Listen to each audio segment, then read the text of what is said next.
મેકી ઉઠ્યું છે સમાજનું પટાંગણ. તો એવા આપણા આ સેમિનારના વક્તા શ્રી ડૉક્ટર હિતેશભાઈ જાનીનું સાલ ઓઢાડી અને પુષ્પગુચ્છથી સ્વાગત કરવા માટે સમાજના પ્રમુખ શ્રી વેલજીભાઈ પિંડોરિયા તેમજ એજ્યુકેશન એન્ડ મેડિકલ ટ્રસ્ટના પ્રમુખ શ્રી ગોપાલભાઈ ગોરસિયાને કહીશ. આ મૂલ્યવાન સમય ફાળવીને આપ સૌ પધાર્યા છો તો આપ સર્વેનું સહૃદયપૂર્વક હું હાર્દિક સ્વાગત કરું છું. તો આપણે આ સેમિનારની શરૂઆત દીપ પ્રાગટ્યથી કરીશું.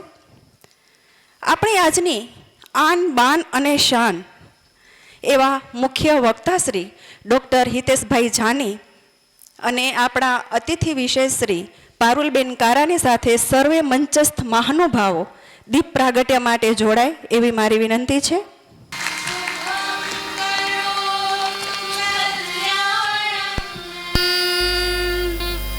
आरोग्य सुख संपदा द्वे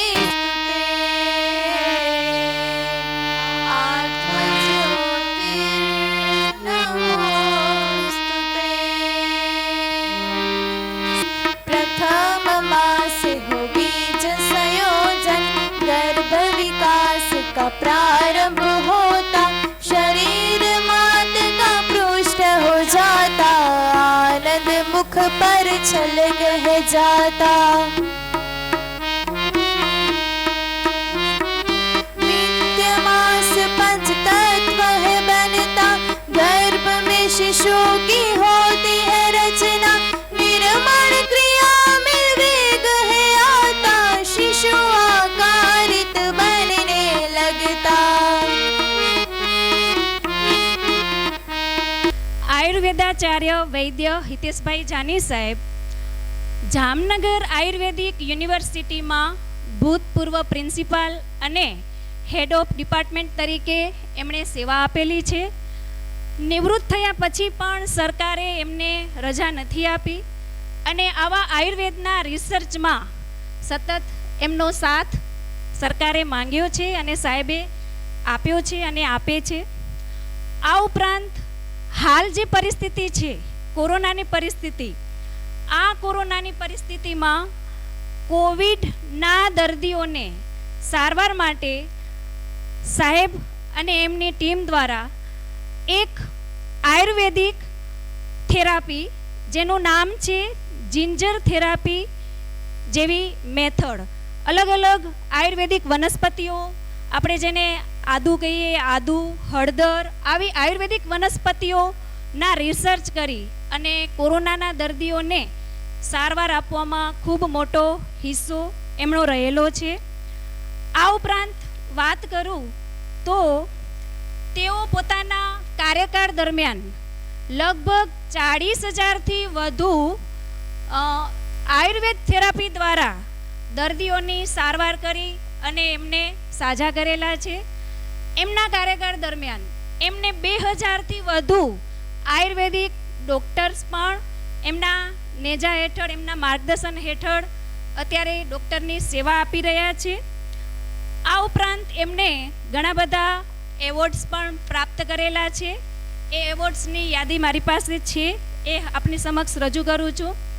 સૌપ્રથમ વર્ષ 2007માં international excellence award for Ayurveda Singapore દ્વારા એમણે એવોર્ડ પ્રાપ્ત કરેલો છે. બેનો આપણે તાળીઓથી વધાવશું. વર્ષ 2012 સ્વર્ગીય મોરીપંત પિંગાલ ગૌ સેવા પુરસ્કાર એમણે પ્રાપ્ત કરેલો છે. 2017 શંકરાચાર્યજી દ્વારા ગૌ ચતુર્માસ એવોર્ડ પણ એમણે પ્રાપ્ત કરેલો છે.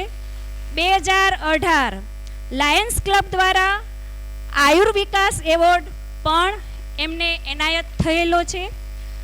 આ ઉપરાંત હાલ તેઓ 2-3 પ્રોજેક્ટ ઉપર સતત વર્ક કરી રહ્યા છે. સાહેબ આવ્યા એટલે અમે મળ્યા ત્યારે પણ અમને કીધું કે બેન, આપણે માત્ર લેક્ચર પૂરતું, વ્યાખ્યાન પૂરતું સીમિત નથી રાખવું. આપણે જે કાર્ય કરીએ છીએ એ હવે એનું ઇમ્પ્લિમેન્ટેશન થાય એના માટે આપણે શું કરવું જોઈએ. તો એના માટે પણ આપણે પર્સનલી અમારી કમિટી સાથે સાહેબ બેઠક કરવાના છે કે જેથી કરીને જે આપણે વક્તવ્ય આજે ગોઠવ્યું છે એ ઉગી નીકળે અને આપણા સમાજને આ લાંબી ખેતી છે બહુ જ 20-25 વર્ષ પછી કદાચ આનું રિઝલ્ટ મળે, પણ અત્યારે જો આપણે એને વાવશું તો આપણને ભવિષ્યમાં એના પરિણામો મળશે. એમના અત્યારના જે પ્રોજેક્ટ છે એમાં ખાસ ગૌ વિજ્ઞાન, ગર્ભ વિજ્ઞાન અને લોકાયુર્વેદ, આ 3 પ્રોજેક્ટ ઉપર સાહેબશ્રી અને એની ટીમ એ ખૂબ જહેમતથી વર્ક કરી રહ્યા છે. તો આટલો પરિચય આપી અને હું મારું સ્થાન લઉં છું. આભાર. મારે જે વિષય ગર્ભ સંસ્કાર ઉપર વાત કરવાની છે, તમે જે સેમિનાર રાખ્યો છે એનો વૈજ્ઞાનિક અભિગમ અને રાષ્ટ્રીય સંદર્ભ એ દેવાનો છે. ચોક્કસ એ ધાર્મિક લાગે, આધ્યાત્મિક જેવી વાત છે જ, પરંતુ હું જે કંઈ વાત કરીશ એ અમારા આ 15 વર્ષના રિસર્ચની વાત કરીશ. હજારો વર્ષ પહેલાં જે આપણા ઋષિમુનિઓએ, આપણા વડવાઓએ, આપણા વૈજ્ઞાનિકોએ, આપણા આયુર્વેદાચાર્યોએ જે વાત સહજ રીતે સમાજમાં મૂકી હતી અને એ વાત પ્રક્રિયામાં, પરંપરામાં ચાલતી આવતી હતી, પરંતુ હવે છેલ્લા 1000 વર્ષના કાલખંડમાં આ વાત કાં તો થોડીક પરંપરા રૂપે ચાલે છે, બાકી વધારે નકારાત્મકતા આવી ગઈ છે, અથવા તો ખબર જ નથી કે આ કોઈ એવી વાત છે. આમ તો બેને મારા પરિચય ટાઈમે જ વાત કરી કે ભાઈ આ તો ખેડૂત સમાજ છે, ખેતી કરવી છે અને એમાં લાંબી ખેતી કરવી છે. બહુ મજા આવી. હું તો બીજે ઉદાહરણ આપીશ. એને ખબર છે કે બાજરી વાવીએ તો કેટલા વખતે દાણા આવે, શેરડી વાવે તો કેટલા વખતે આવે, ચોખા ધાન વાવીએ તો ક્યારે આવે, બૂતડા મગફળી કેટલા વખતે આવે, કપા કેવી રીતે આવે, એ બધું એને ખબર છે. અને એટલે એ ખેડૂત ન હોય તો પણ મહિલાને ખબર છે કે બાળક ક્યારે આવે. એ ખેડૂત હોય કે ન હોય, એટલે માતા તો કોઈ પણ માતા ખેડૂત જ છે, કારણ કે એ વાવે છે, એ ઉગાવે છે અને એ સમાજને આપે છે. તો પણ એની વૈજ્ઞાનિકતા વહી ગઈ છે, નીકળી ગઈ છે, અધૂરી રહી ગઈ છે. અને ફરી ભારતનું નવોત્થાન થઈ રહ્યું છે. ભારત દુનિયાના વિશ્વગુરુ હજારો વર્ષ સુધી રહી ચૂક્યા પછી 1000 વર્ષનો જે કાલખંડ છે એ બહુ ખરાબ આવ્યો. મુસલમાનની ગુલામી, 300 વર્ષ સુધી અંગ્રેજો અને એના આજુબાજુના દેશોની આપણે ગુલામી કરી, અને એ ગુલામી પછી આપણી દાસ્તા, એ વ્યવહારિક દાસ્તા તો કદાચ વહી ગઈ છે, નીકળી ગઈ છે, જંજીર તૂટી ગઈ છે કે આપણા ઉપર કોઈ રાજ અંગ્રેજ કે વિદેશી નથી કરતા એવું આપણે કહી શકીએ.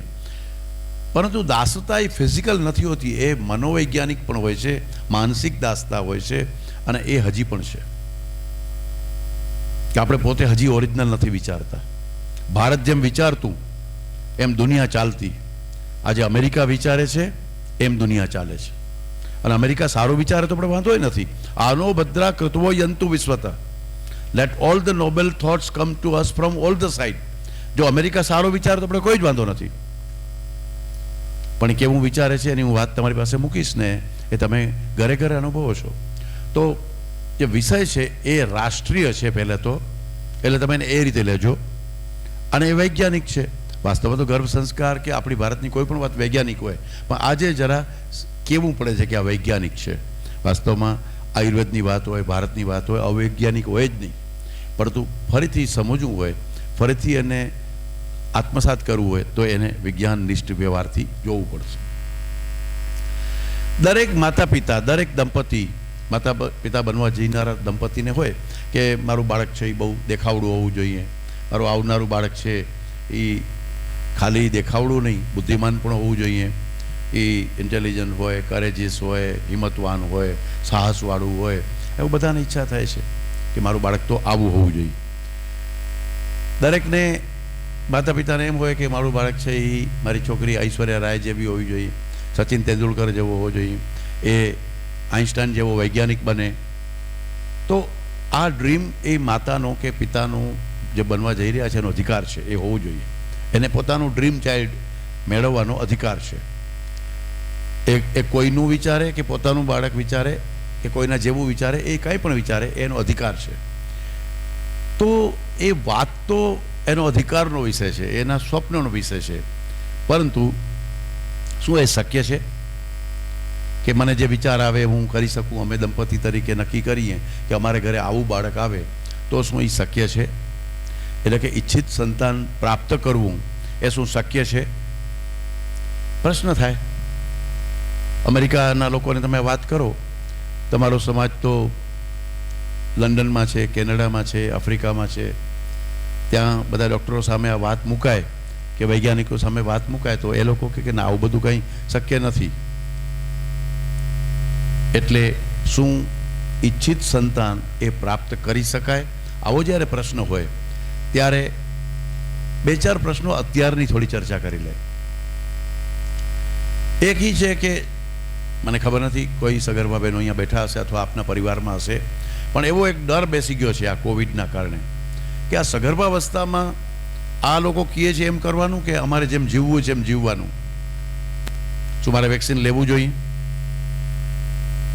કારણ કે આપકી જાન में जान है.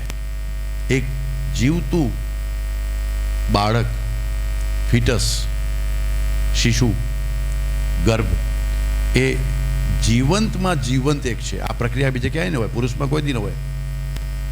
બે જીવવાળી કહી છે ને આપણે, બે જીવવાળી.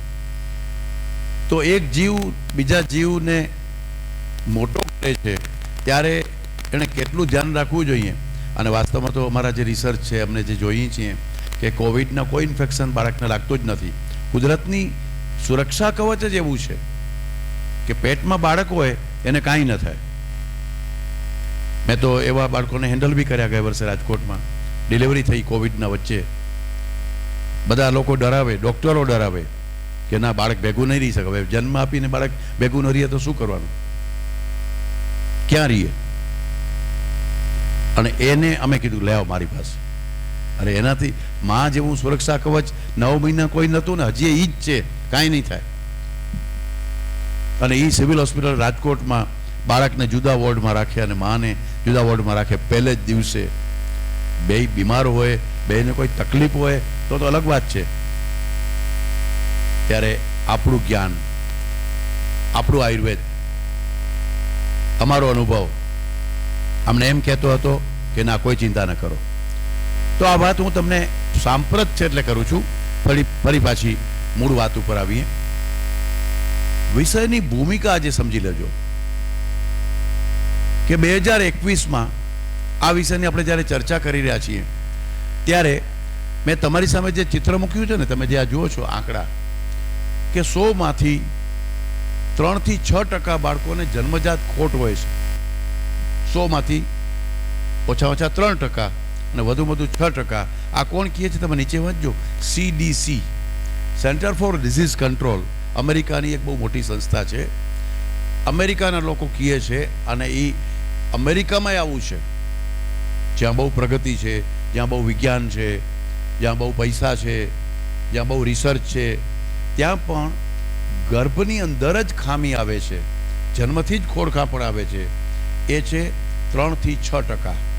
આ હું બેકગ્રાઉન્ડ આપીને હું વિષયને ડાયલ્યુટ નથી કરવા માગતો, ડેવિએટ કરવા નથી માગતો, ગભરાવા નથી માગતો, પણ આ વિષયની ઉપયોગિતા કેટલી છે, સમજ એની આજે કેટલી જરૂરી છે કે જો ધ્યાન ન હોય, આપણને ખબર ન હોય તો આ થવાનું છે. જે અમેરિકામાં થાય તો ભારત જેવા દેશમાં કેટલું થાય, કેવું થાય, એ આપણે જરૂર વિચારવું પડશે. અને એને જરાક વધુ ડિટેલમાં વાત કરીએ. તમે જે 3 ચિત્ર જોઈ રહ્યા છો, આ ચિત્ર ભારતમાં તો બહુ ઓછું જોવા મળે, છતાંય તમે ભુજ એરપોર્ટ તો નહીં પણ દિલ્હી એરપોર્ટ કે મુંબઈ એરપોર્ટ પર જાઓ તો સ્મોકિંગ ઝોન હોય, સ્મોકિંગ રૂમ હોય, એમાં છોકરીઓ સિગરેટ પીતી હોય. અને તમે લોકો તો વિદેશ જાઓ છો, યુએસમાં, યુકેમાં, કેનેડામાં, આફ્રિકામાં, એરપોર્ટ ઉપર છોકરીઓ સિગરેટ પીતી હોય. હવે સિગરેટ છોકરીઓ પીતી હોય એ ચર્ચા તો મારે નથી કરવી, તો ખરાબ જ છે. પુરુષ પીએ તે ખરાબ છે, પણ બાજુમાં સિગરેટ પીતો હોય, ધણી સિગરેટ પીતો હોય ને, એની મારે તમને વાત કરવી છે. આજુબાજુમાં કોઈ સ્મોકિંગ કરતું હોય તો બેનના પેટમાં બાળક હોય ને, એને એ સ્મોકિંગની અસર થાય. પોતે પીએ તો થાય જ, એ તો હવે એની ચર્ચા અહીંયા નથી કરતો.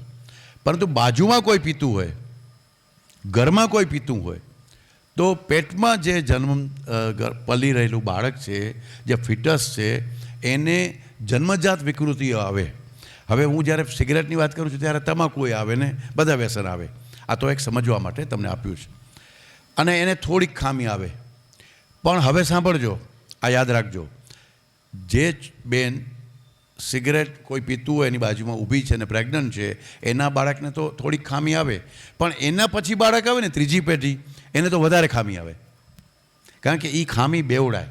પેઢી દર પેઢી ગુણો વિકસાવવા અઘરા છે, પણ ખામી ફટફટ પોતે જ વિકસે છે. આ સાયન્સ છે. આ આખું જેનેટિક એન્જિનિયરિંગનું સાયન્સ છે. એટલે વિષયની કેટલી ઉપયોગિતા છે, ગંભીરતા છે, એને સિગરેટ સાથે ખાલી ન જોડતા. બેદરકારી, આગળની જે સ્લાઇડ તમે જોઈ ને, કે આપણે ખબર જ નથી ને આપણે શું ખાઈએ છીએ, શું પીએ છીએ, અને એના કારણે જે બાળકમાં ખોડ આવે, ખામી આવે, એ મેં તમને વાત કરી. અને એ ખોડની વ્યસન સાથે મેં જરાક જોડીને વધારે વાત કરી. તો હવે જે વાત કરીશ ને એ એનાથી વધારે ગંભીર છે, અને એ છે લાઈફસ્ટાઈલ, આપણી જીવનશૈલી. મને ખબર છે, હું તો લેવા પટેલ, કચ્છી લેવા પટેલની દીકરીઓ સામે, બહેનો સામે વાત કરું છું. એ બહુ સુસભ્ય, સુસંસ્કૃત સમાજ છે, હું ઓળખું છું. તમારી સંસ્કારની વાત અમે ઘણાને કહીએ છીએ. હજી આપણે કચ્છમાં, ગુજરાતમાં, ભારતમાં આપણી પાસે ઘણી મર્યાદાઓ છે, આપણી પરંપરા છે. પરંતુ તમને પણ ખબર નથી ને તમારામાં જે આવી ગયું છે, આપણા બધામાં જે આવી ગયું છે, એની હું વાત કરીશ. અને એ છે વેસ્ટર્ન લાઈફસ્ટાઈલ. વેસ્ટર્ન લાઈફસ્ટાઈલ એટલે વેસ્ટર્ન ડ્રેસ નથી ખાલી. વેસ્ટર્ન લાઈફસ્ટાઈલ એટલે કેવી રીતે ખાવું, કેવી રીતે બનાવવું, કેવું પાણી પીવું, કેવું દૂધ પીવું. જાજી વાત તો મારે આ વિષયની ડરાવીને નથી કરવાની. જ્યારે ખરેખર જે કપલ કન્સીવ થવાની તૈયારી કરશે અને આગળ ઉપર જો કાંતાબેનને અહીંના ટીમ તૈયાર કરશે તો આપણે કસ્ટમાઇઝ અથવા ટુ ધ પોઈન્ટ, અને જેને કેવું છે, આ જે એક જનરલ સેમિનાર છે એટલે તમારે જનરલ સમજી લેવાનું છે. પણ જ્યારે જે કપલ પોતે પ્લાન કરે છે કે હવે અમને બાળક જોઈએ છે, તો એને તો બહુ ડિટેલ સમજવું પડશે.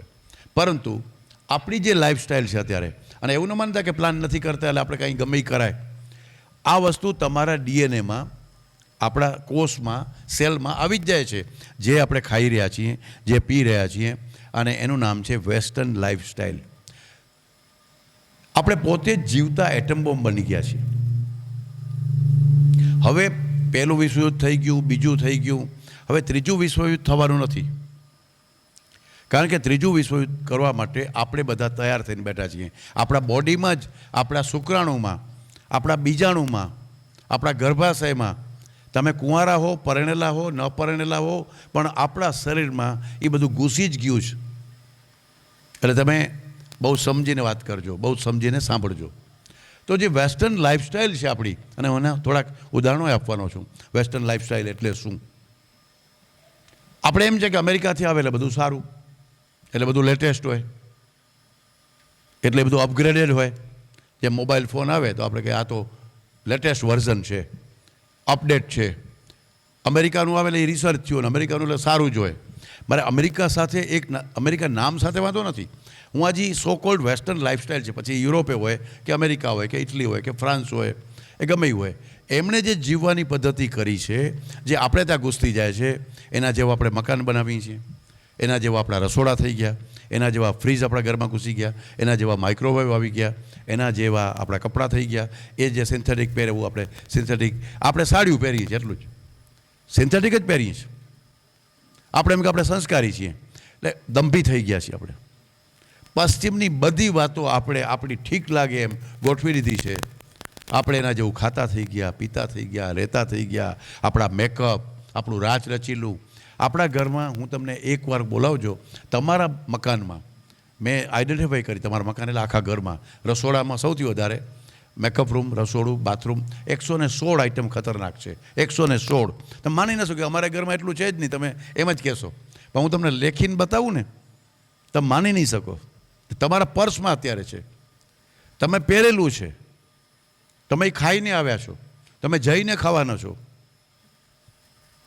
એટલે આ જીવનશૈલી છે ને, અત્યારે તો એની વાત નહીં કરું, પણ એણે આપ્યું છે શું? પશ્ચિમી જીવનશૈલીએ આપણને થાઇરોઇડ આપ્યું, પશ્ચિમી જીવનશૈલીએ આપણને ડાયાબિટીસ આપ્યું. કોઈ વાયરસથી નથી થતું કેન્સર કે ડાયાબિટીસ કે થાઇરોઇડ ને બીપી ને હાર્ટ એટેક ને, એ કોઈ વાયરસ બેક્ટેરિયાથી નથી થતું. એ થાય છે કેવું ખાધું, ક્યારે ખાધું, કેની સાથે શું ખાધું, કયું પીધું, કેમ બેઠા, કેમ રહ્યા, કેમ બોલ્યા, કેમ વાત કરી એમાં રોગ થાય. હા થાય. તો જે જીવનશૈલી છે ને એણે પશ્ચિમી જીવનશૈલીએ આ આપ્યું છે ને એ હિતેશભાઈ જાની આયુર્વેદાચાર્ય નથી કહેતા, આ વર્લ્ડના ફિગર્સ બોલે છે કે ટોટલ 55%થી વધારે રોગો એ લાઈફસ્ટાઈલના છે. અને પછી જે બાકી 45 વધ્યા ને એમાંથી અડધા એક્સિડન્ટમાં થાય, રોડ એક્સિડન્ટ, કાર એક્સિડન્ટ વગેરે. બાકી થોડાક વધ્યા એ જ પાણીથી ને બેક્ટેરિયાથી ને જે રોગ થાય છે એ. તો એમ સમજી લો તમે 55% રોગો ડાયાબિટીસ, બીપી તમારા ઘરમાં. હું તમને પ્રશ્ન પૂછું છું, જવાબ આપવાનો નથી. હાઉ ધ જોશ જેમ પૂછતા હતા ને, તમે જોશ અંદર હતું પણ બહાર કાઢી નહોતા શકતા, એમાં કાઢતા નહીં તમે બહાર. પણ તમે જવાબ છે એ અંદર ને અંદર રાખશો સાચવીને, અને રોજ પૂછજો કે તમારા ઘરમાં એકે ડાયાબિટીસ વગરનું કોઈ ઘર છે, તમારા ઘરમાં બીપી ન હોય એવું કોઈ ઘર છે, થાઇરોઇડની દવા ન લેતા હોઈએ, ગર્ભાશયના તકલીફોવાળું ઘર છે, કોઈ માસિકની તકલીફ ન હોય એવું કોઈ ઘર છે, બાળક ન થતું હોય એવું કોઈ ઘર છે, ગંભીર રોગો છે જેને લાગે જ નહીં, લોહી નીકળતું હોય, ઉલટી થતી હોય તો આપણે દવાખાને લઈ જઈને 108 આવે, શ્વાસ ન લેવાતો હોય. પરંતુ આ જે ગંભીર રોગો છે જેને તમને ખબર જ નથી અને તમે પેઢી દર પેઢી આપી રહ્યા છો. અને અત્યારે અહીંયા જે બેઠેલું ઓડિયન્સને એની જે એવરેજ ઉંમર જોઉં છું એ જોતાં હું એક વૈદ તરીકે કહું છું, એક વૈજ્ઞાનિક તરીકે કહું છું કે તમે પણ એ રોગ લઈને જ જન્મ્યા છો. એ વ્યક્ત નહીં થતું હોય, વ્યક્ત બીજી પેઢીમાં, ત્રીજી પેઢીમાં થશે. તો આ છેલ્લા 100 વર્ષની લાઈફસ્ટાઈલનું પરિણામ છે. વૈજ્ઞાનિક ચર્ચા કરીએ કે ડૉક્ટરો વચ્ચે વાત કરી ત્યારે તો હું એની બધી ગંભીર વાતો કરું છું. પરંતુ જો સ્થિતિ કેવી છે, એમાં માં કોણ ને દીકરી કોણ ગોતી દો. હાલો, ખોટો પ્રયત્ન ન કરતા હો. બેયને એક જ જીન્સ ને એક જ ટી શર્ટ ને વેર ને અંડરવેર ને બે સરખા જ, એક જ વોર્ડરોબ હોય, ગમે પહેરીને નીકળી જાય.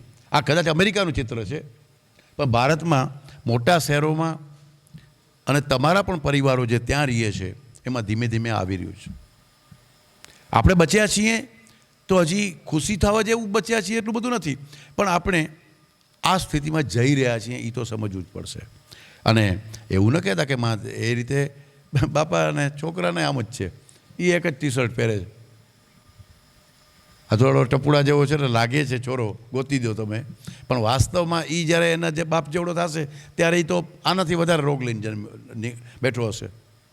તો આ આખી સમસ્યા અમેરિકાને તો આ 25% લોકો ક્લિનિકલ ઓબેસ જ જન્મે છે ને ત્યારે એ ક્લિનિકલી ઓબેસ છે. ક્લિનિકલ ઓબેસ એટલે જાડા નહીં, ખાલી એક કોઈ રોગ ભેગો હોય, ડાયાબિટીસ, બીપી, થાઇરોઇડ, કાંઈ ને કાંઈ છોકરાને કે છોકરીને જન્મથી જ રોગ છે. અને હવે ભારતમાં થઈ રહ્યું છે. આ વાતની પ્રસ્તાવના મેં તમારી પાસે એટલા માટે મૂકી છે કે હવે જે વાત કરવી છે એ આપણું મૂળ તત્વ છે, એના તરફ આપણે જવાના છીએ. છેલ્લા 15 વર્ષથી અમે એક રિસર્ચ કરી છે. આ વસ્તુ એક આયુર્વેદાચાર્યના નાતે મારા ધ્યાનમાં આવી. અનેક વૈજ્ઞાનિકો સાથે, વૈદ્યો સાથે વાર્તાલાપ કરતા, ચર્ચા કરતા વિચાર કર્યો કે ભાઈ આ કંઈ આપણે જોઈ રાખશું. આપણા દેશમાં અમેરિકાવાળા કી એમ જ કરવાનું, અમેરિકામાં જ આપણી હેલ્થની પોલિસી બને. બ્રિટિશરો અહીંથી વયા ગયા પણ પોલિસી ત્યાંથી કરીને મોકલે ને આપણે આપણા જ ડૉક્ટરો, આપણા જ પ્રોફેસરો, આપણા જ વૈજ્ઞાનિકો એને વખાણ કરે અને ત્યાં ભણી આવે એને એવોર્ડ આપીએ. ત્યાં જાય ત્યારે આપણું માન સન્માન થાય કે આપણે ઓહો ત્યાં ગયા પછી જ બધું મહાન થવાય. અને એ વાત જો આપણા દેશમાં આવી રહી છે એને કોઈકે તો ચેલેન્જ કરવી પડશે, એને કોઈકે લાલ બત્તી આપવી પડશે કે ભાઈ તમે અમને ન શીખડાવો, અમારી પાસે પોતાનું જ્ઞાન છે અને તમારે કરવું એક ન કરો, અમે બચશું. તો એના માટે કંઈ છે મુદ્દા? તો એ ધ્યાનમાં આવ્યું. 2 સૂત્રો તમારી સામે મેં મૂક્યા છે. એક છે ભગવાન મનુએ આપણને બધાને આદેશ આપ્યો છે, મને, તમને, આપણને બધાને. એતદ દેશસ્ય પ્રસૂતસ્ય સકાશાદ અગ્ર જન્મનામ સ્વમ ચરિત્રમ શિક્ષેરન પૃથિવ્યા સર્વ માનવા. આ ભગવાન મનુએ આર્યવર્તના લોકોને, આર્યવર્ત એટલે અત્યારે જે આ કંદહાર છે ને એનાથી આગળ આપણે લોકો હતા, એ આર્યવર્તના લોકોને આપણા એક વડીલ ઋષિએ એમ કીધું કે આ દેશમાં જન્મેલા લોકો માટે એતદ દેશસ્ય પ્રસૂતસ્ય, પ્રસૂતિ તમારી અહીંયા થઈ છે, અહીંયા તમે જન્મ છો, કામ શું કરવાનું, સ્વમ સ્વમ ચરિત્રમ, પોતાનું ચરિત્ર, પોતાની આઈડેન્ટિટી, પોતાનું કેરેક્ટર, પોતાનું આઈક્યુ, પોતાનું વ્યક્તિત્વ એવું બનાવો, પૃથિવ્યા સર્વ માનવા, દુનિયાના બધાને રોલ મોડેલ તમે બતાવો તમારી જાતને. અમેરિકાએ કેમ જીવવું એ આપણે નક્કી કરવાનું છે. ચિત્રકાર કેવો બને એ ભારતની માતા નક્કી કરે, કવિ કેવો બને એ ભારતની બહેન નક્કી કરે, માતા નક્કી કરે, રાજા કેવો હોવો જોઈએ એ અહીંના રાજપુરુષોની સાથે એની મા નક્કી કરે. તો આવો આપણને આદેશ મળ્યો છે અને એટલે આપણે હંમેશા મહાન હતા. એ યુગો સુધી આપણે યુગ પુરુષ પેદા કરતા રહ્યા, યુગ પુરુષ પેદા કરતા. એ કોઈ એક યુગ પુરુષ ન થતો, અહીંયા યુગ પુરુષો જ પેદા થતા. પુરુષ જ્યારે કહું છું ત્યારે મેલ નહીં, બહેનો પણ આવી જાય. પુરુષ શબ્દ એ કંઈ સેક્સવાચક નથી. તો આપણે યુગ પુરુષો પેદા કરતા, આપણે મહાન વ્યક્તિત્વ પેદા કરતા. અને 1000 વર્ષથી સ્વિચ ઓફ થઈ ગયો છે. કોઈક આપણે ધાક ધમકી આપે, પોલીસવાળો આવે કે ગુંડો આવે એટલે શું આપણે વિચારવાનું બંધ થઈ જાય? આપણે પ્રોટેક્ટ કરીએ બરાબર છે, પણ એની અંદરનો વિચાર આપણા બદલી જાય. 700 વર્ષ સુધી કોઈ મુસલમાન આપણા ઉપર રાજ કરે એટલે આપણે આપણું મૂળ તત્વ ભૂલી જઈએ. 100 વર્ષ અંગ્રેજો અહીંયા આવીને આપણને દબાવે, આપણા વડીલોને મારે, આપણા શાસ્ત્ર ખરાબ કરે એટલે શું આપણે પોતાના વિચાર બદલી નાખવા જોઈએ? થયું એવું, પરિસ્થિતિની અસર થતી હોય છે. પરંતુ આપણી પાસે મૂળ જ્ઞાન, મૂળ તત્વજ્ઞાન, મૂળ વ્યવસ્થા એ છે જ, પડી હતી. અમે ગોતી, અમે અમારા જેવા બીજા વૈદ્યોને, વૈજ્ઞાનિકોને વાત કરી કે આપણે કંઈક આવું ઊભું કરીએ. તો એમાં બધા કે સાહેબ તમે જ પહેલ કરો. અને એટલે બીજું સૂત્ર જે નીચે લખેલું છે એ નીચે જે છે, ઈચ્છેતામ યાદરસમ પુત્રમ.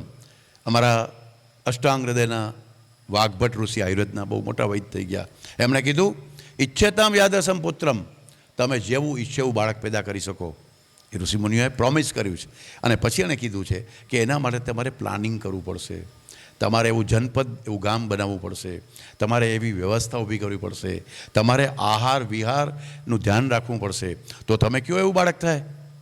અને એ આખો પ્રોટોકોલ એ સૂત્રમાં પછી તો આગળ ઘણું છે, એ હું હવે કહેવાનો છું. પણ એક બાજુ આપણા જનરલ ઋષિઓએ આપણે કીધું કે આપણે મોડેલ બનવાનું. અને મોડેલ કેમ બનવું, એની રેસિપી, એનું પ્લાનિંગ, એની સિસ્ટમ, એની એસઓપી એ આયુર્વેદના ઋષિઓએ આપી કે એ આમ કરાય, ખાલી વાર્તા ન કરાય. મેં એટલે તો જ્યારે કાંતાબેનને બધા બહેનો મળ્યા ત્યારે મેં તો ભાઈ આ કાર્યક્રમ માટે કાર્યક્રમ છે તો પછી કંઈ નહીં મજા આવે. તો એમણે કીધું ના ના સાહેબ અમે કંઈક વિચારી, મને બહુ આનંદ આવે, મારું જોશ વધી ગયું.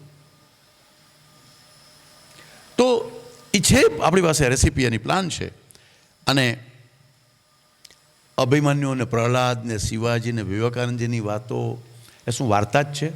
એ શું ફેરીટેલ છે? દિલ બહેલાને કે લીએ ગાલિબ યે ખ્યાલ અચ્છા, એવું છે કંઈ? કે પહેલાં તો આવા મહાન માણસો થતા.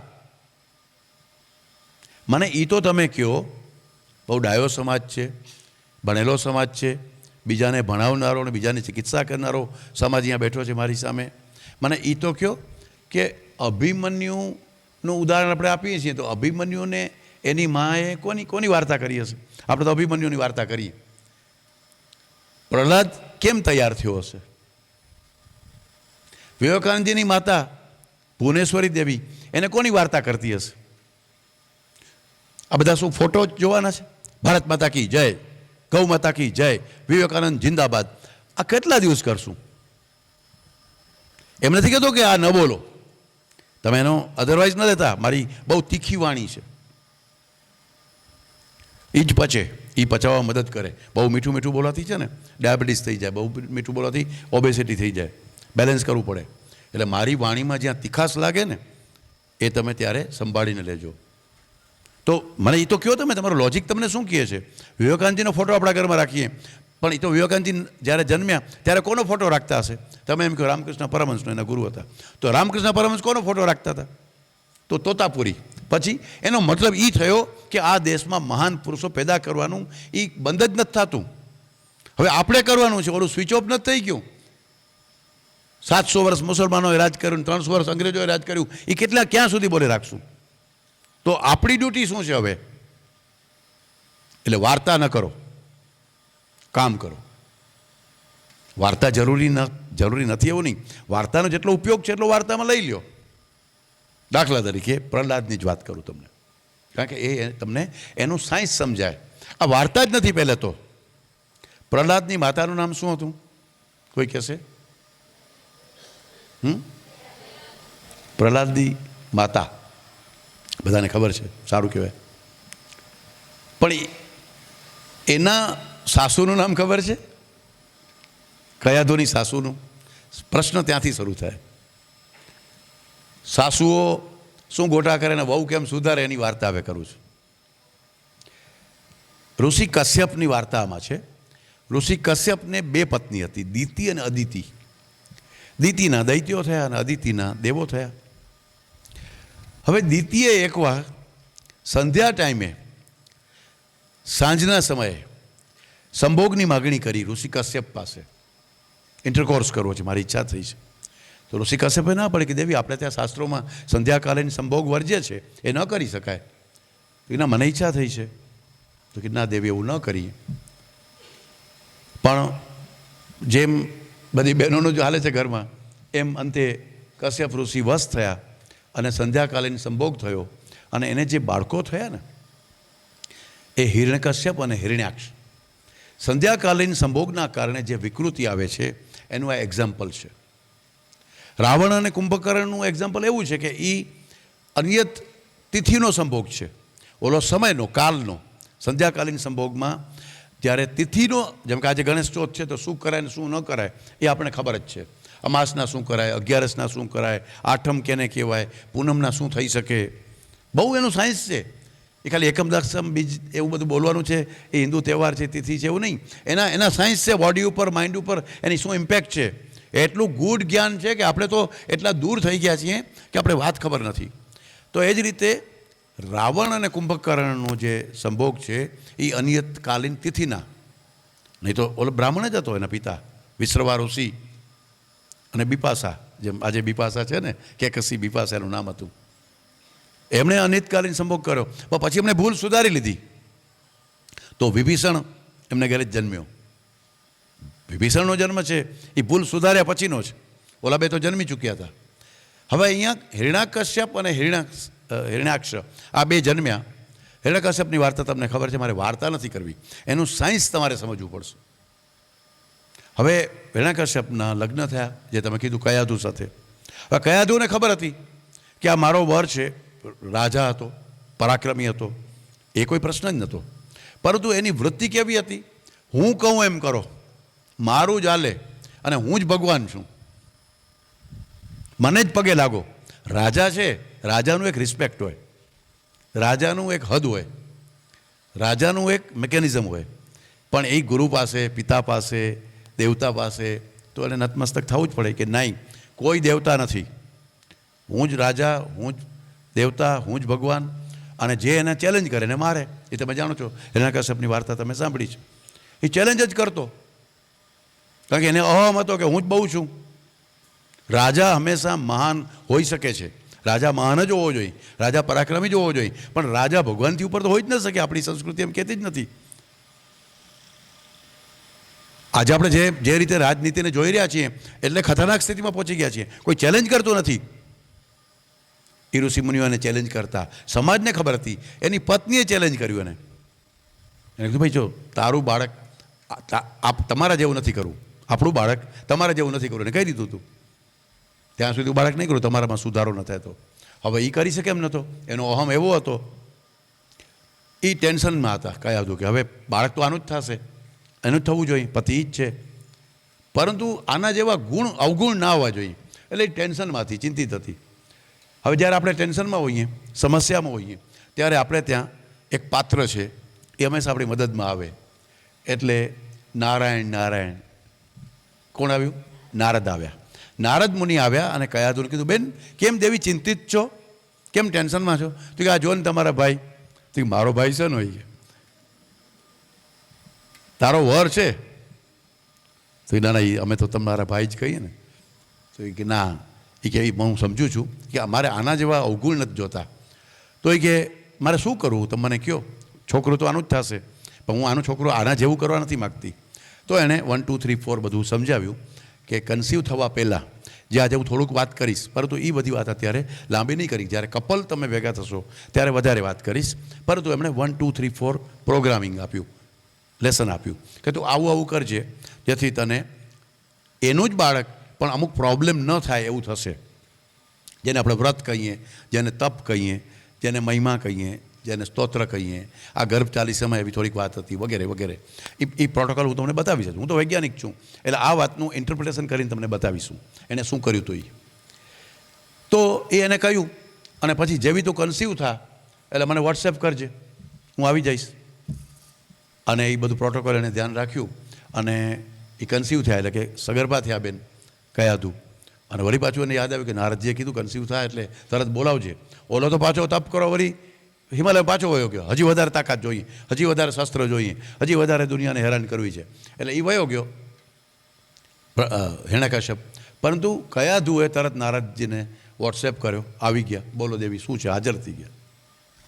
શું કેમ ચિંતામાં છે? તો કે બસ હવે કન્સીવ તમે કીધું ને બોલાવજે.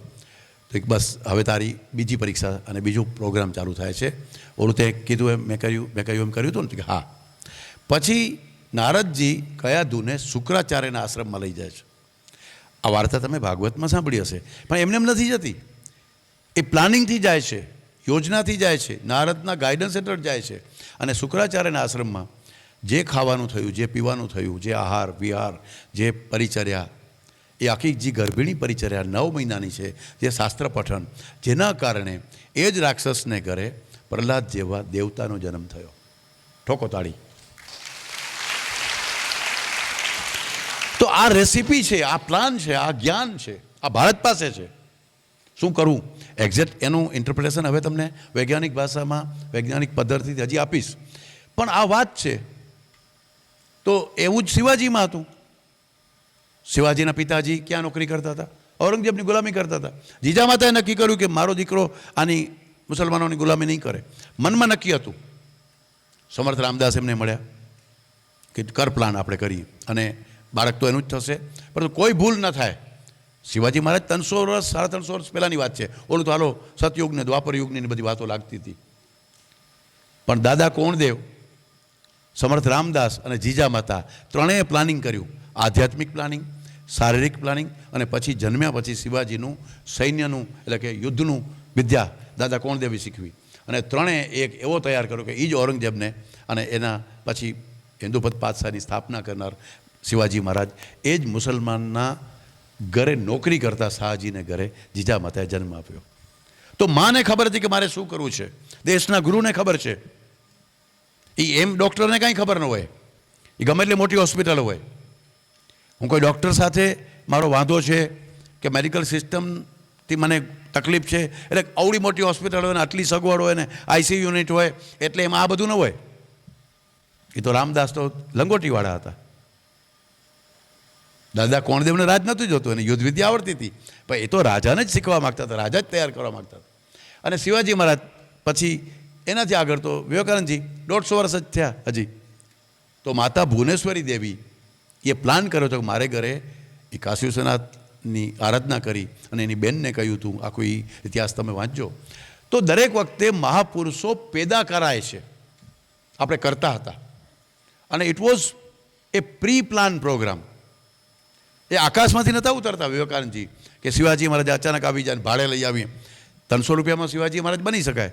અહીં સ્ટેજ ઉપર ઘોડો દોડાતો દોડાતો આવું, દાઢી બાડી લગાવીને આમ તલવાર કાઢું, ભવાની તલવાર. 300 રૂપિયામાં ડ્રેસ ભાડે મળે, મેકઅપ કરીને હોય છે ને ફેન્સી ડ્રેસની સ્પર્ધા. વિવેકાનંદજી જેવા બની જાય આપણા છોકરાઓ આમ, ઠીક છે, એનાથી અંદર સંસ્કાર થાય છે એટલે કરી. પણ મેકઅપથી કાંઈ નથી થતા, અંદરનું ઘડતર કરવું પડતું હોય છે.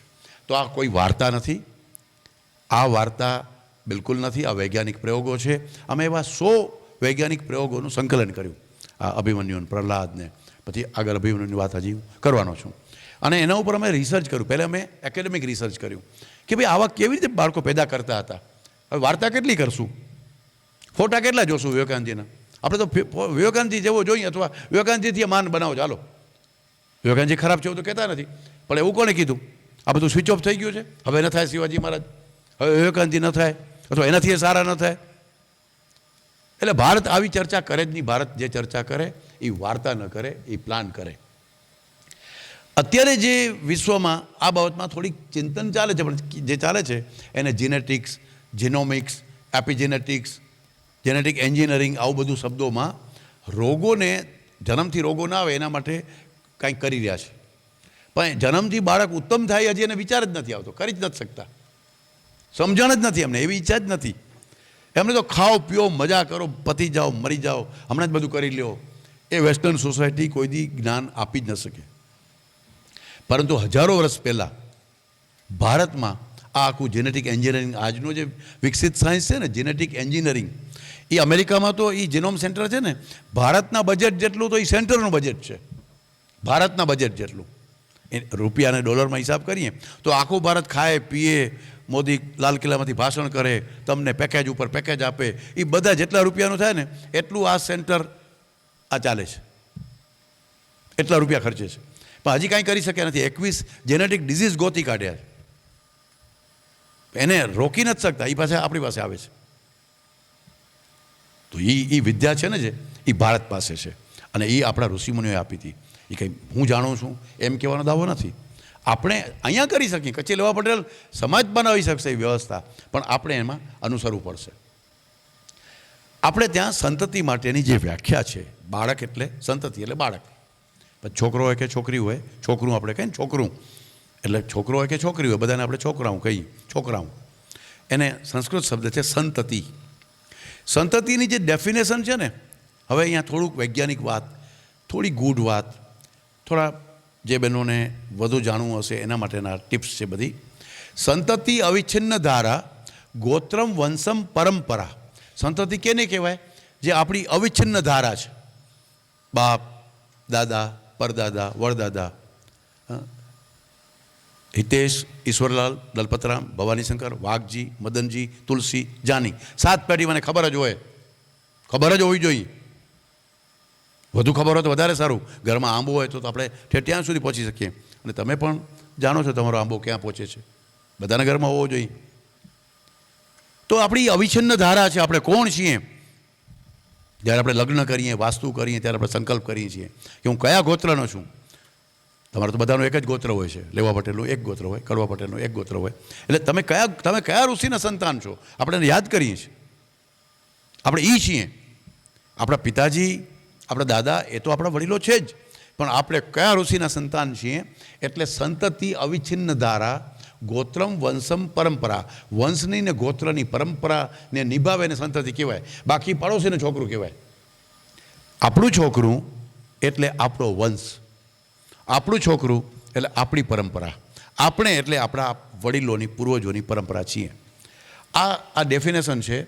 હવે હું તમને આજની વિજ્ઞાનની ડેફિનેશન બતાવું છું, જરા સમજવાનો પ્રયત્ન કરજો. મને કહેવામાં આવ્યું કે નર્સિંગ કોલેજની છોકરીઓ છે, કદાચ એ લોકો આ વધારે સમજી શકે. The DNA sequence is maintain generation to generation.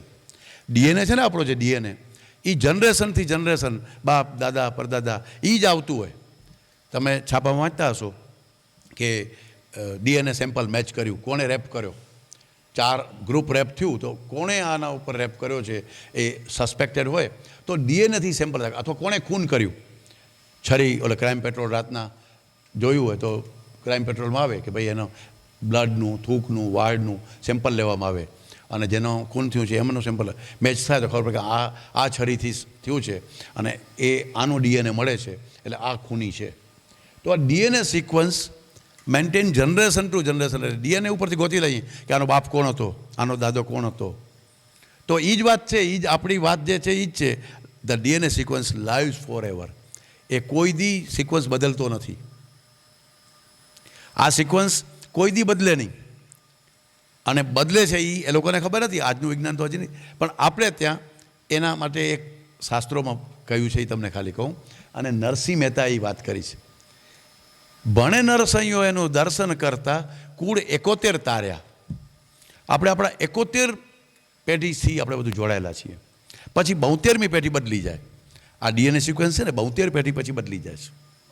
એટલે આપણી જવાબદારી આપણા 71 પેઢી સુધીની છે. કાંઈ ભૂલ કરી તો આપણી 71મી પેઢીનો જે વડીલ છે ને એને લાંછન લાગે, અને કાં આપણા 71મી પેઢીના જે વડીલ હતા ને એ આપણે છીએ, યાદ રાખવું પડે. 72મી એટલે એ વિજ્ઞાન તો હજી વિકસ્યું જ નથી કે ડીએનએ સિક્વન્સ કેમ બદલે. એ તો હવે એની ચર્ચા એટલી બધી તો જેનેટિક સાયન્ટિસ્ટ હોય તો હું વાત કરું, પણ અત્યારે તમે એટલું સમજો કે આપણે કોઈ ઋષિમુનિના સંતાન છીએ અને એ સિક્વન્સ આપણે વહન કરી રહ્યા છીએ. અને એટલે દુનિયા પણ એ જ માને છે, પણ એની ભાષા જુદી છે. આપણા ઋષિમુનિઓ તો એકદમ સહજ રીતે આ બધી વાત કરતા. આયુર્વેદમાં તો સૌથી પહેલે વાત કીધી. હવે જ્યારે દંપતીએ કેમ પ્લાન કરવો, તો બેને કીધું ને કાંતા તમને કે બીજ કયું લેવું. ભૂતળી વાવવી છે, ભૂતળા વાવવા છે, કપાસ વાવવું છે, તો પહેલે નક્કી કરવું પડે કે કયું બીજ વાવશું. અહીંયા આયુર્વેદે કીધું છે કે ભાઈ બીજ વાવવા પહેલાં છે ને બીજ ક્યાંથી લેવું એ નક્કી કરવાનું છે. બીજ પછી લેજો, પહેલાં બીજ લેવા ક્યાં જાઓ છો. તો અહીંયા તો બીજ આપનારા કોણ છે? પતિ પત્ની. તો આ પતિ પત્નીની પહેલી શરત કઈ? આ પ્રી કન્સેપ્શનલથી પહેલાં પ્રી મેરિટલની વાત છે. લગ્ન કેમ થાય?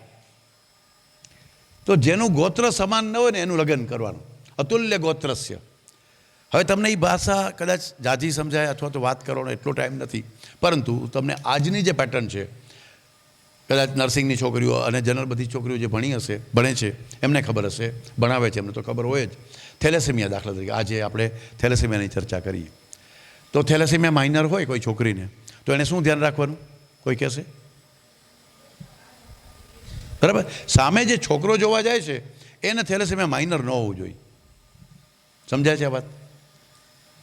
તો શું થાય? માની લો કે બંનેના થેલેસેમિયા માઇનર વાળું વ્યક્તિત્વ આવી ગયું, બે છોકરીને થેલેસેમિયા માઇનર છે, તો શું થાય? એને થેલેસેમિયા મેજર થાય.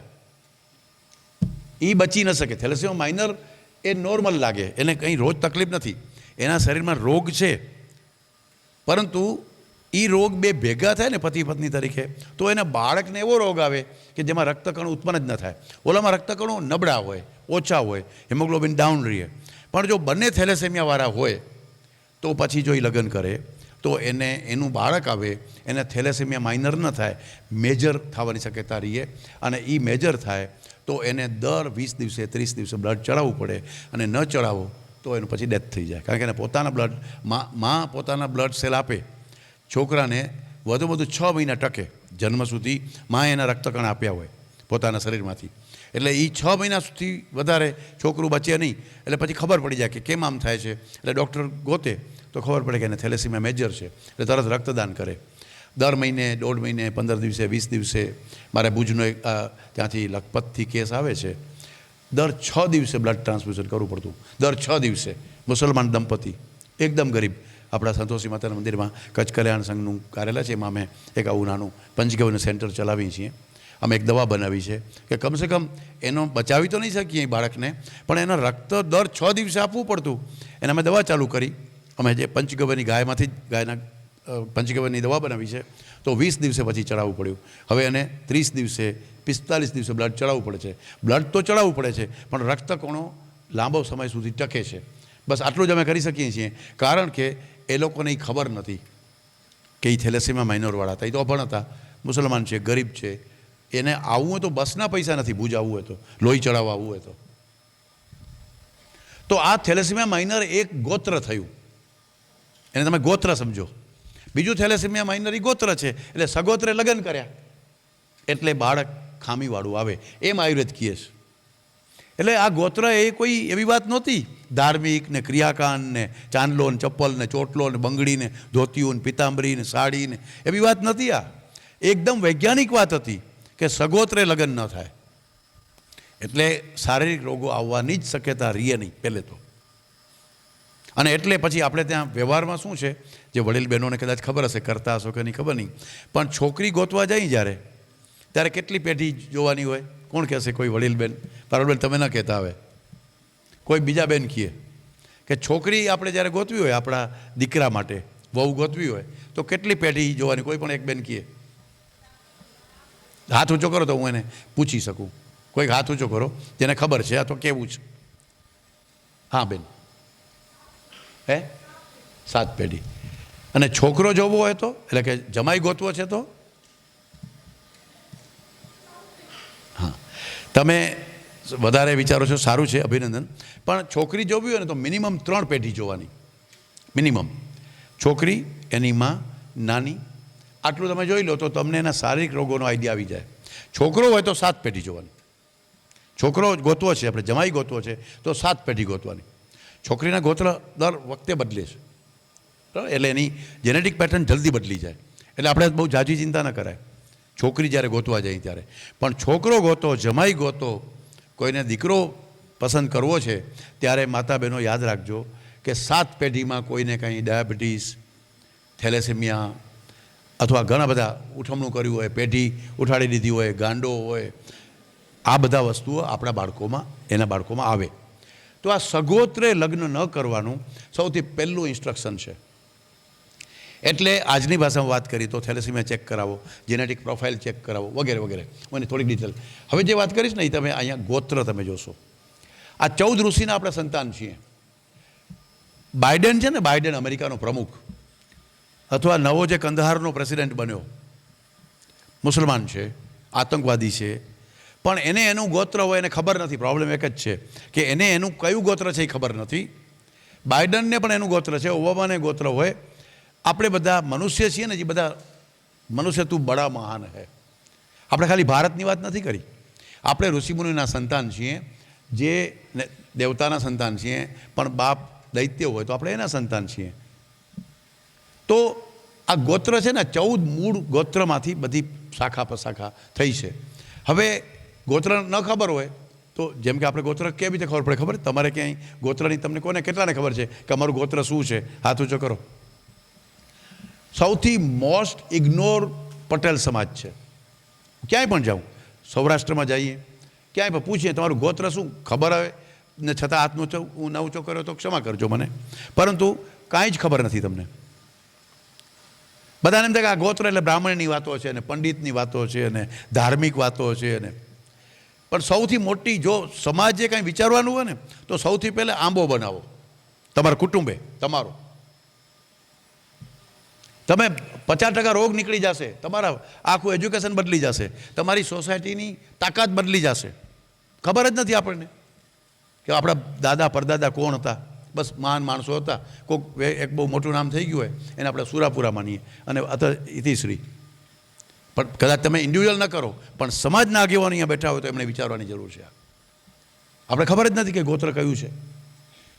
ને તમારી પાસે બોલાવે છે પંડિત, જ્યારે તમે વાસ્તુ કરો મકાનનું, તમે લગ્ન કરો, પણ તમને એ ખબર જ નથી, કારણ કે પંડિતમાં જ રસ નથી આપણને. એ વિધિ કરવામાં રસ છે, સાડી પહેરવામાં રસ છે, ધોતિયા બાંધવામાં રસ છે, જનોઈ ટીંગાડવામાં રસ છે. એના મૂળ જ્ઞાન, તત્વજ્ઞાન અને આપણા ઉપર એનાથી શું થાય છે એ સાંભળવું જ નથી, સમજવું જ નથી. અને અમેરિકા કીએ એવા હોસ્પિટલ બનાવી છે, અમેરિકા કીએ એવી કોલેજો ચલાવી છે, અમેરિકા કીએ એવા કપડાં પહેરવા છે, અમેરિકા કીએ એવું ખાવાનું છે, જેને પોતાને જ ખબર નથી કે એની શું હાલત છે. તો તમને ગોત્ર જો ગોતવું હોય ને તો તમે ગયા જાજો, ગયા સિદ્ધપુર જાજો. સિદ્ધપુર જાઓ ને, તમારા પિતૃઓનું સરવણી ન કર્યું હોય અથવા કરવી હોય તો ફરીથી ગયામાં જાઓ. જ્યાં પિતૃનું શ્રાદ્ધ થાય છે ને ત્યાં જાઓ. તો ત્યાં તમે ખાલી કહો કે અમે ભુજથી આવ્યા, સુખપરથી આવ્યા, માનકુવાથી આવ્યા, તમારી અટક વરસાણી કે જે તમારી અટક છે એ બોલો, પટેલ છે એમ બોલો. એટલે તમને ખબર નહીં હોય, પણ તરત ચોપડો કાઢી તમારા વડીલો જ્યારે પણ ત્યાં ગયા હોય પિતૃ શ્રાદ્ધ કરવા, એની નોંધ એની પાસે નીકળશે. એ બારોટ, વૈવંચા, પંડા, પુરોહિત, એ બધાની એક કોમ્યુનિટી હતી, એ સાચવતી કે આપણા ગોત્ર ક્યાં છે એને ખબર હોય.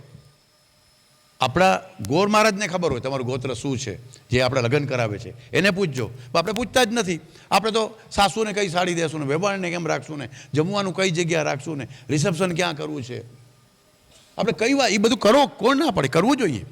પણ એના કરતાં મહત્ત્વનું આપણે નવી પેઢી તૈયાર કરી રહ્યા છીએ લગ્ન એટલે. તો આ ખબર નથી, આ મોટી વિડંબના છે. એટલે કાં તો તમે ₹1.25 નાળિયેર કોઈ તમારા પુરોહિતને આપો, 11 રૂપિયા દક્ષિણા આપો તો ખબર પડે, કાં મને ₹1.25 લાખ આપો, હું તમારી જેનેટિક પ્રોફાઇલ ચેક કરી દઉં બ્લડ દ્વારા અને કહું કે તમે કયા ગોત્રના છો. શું કરવું જોઈએ કયો? પરંપરા નિભાવો. આપણે ત્યાં આવી કોઈ વૈજ્ઞાનિક બીજા પાસે જવું જ ન પડતું, પોતાને જ ખબર હોય મારું કયું ગોત્ર છે. એનીવે, પણ આપણે ઋષિમુનિના સંતાન છીએ એ યાદ રાખો. આયુર્વેદના અમે 6-7 ચેપ્ટર લીધા કે આ બધું રિસર્ચ કેવી રીતે કરશું.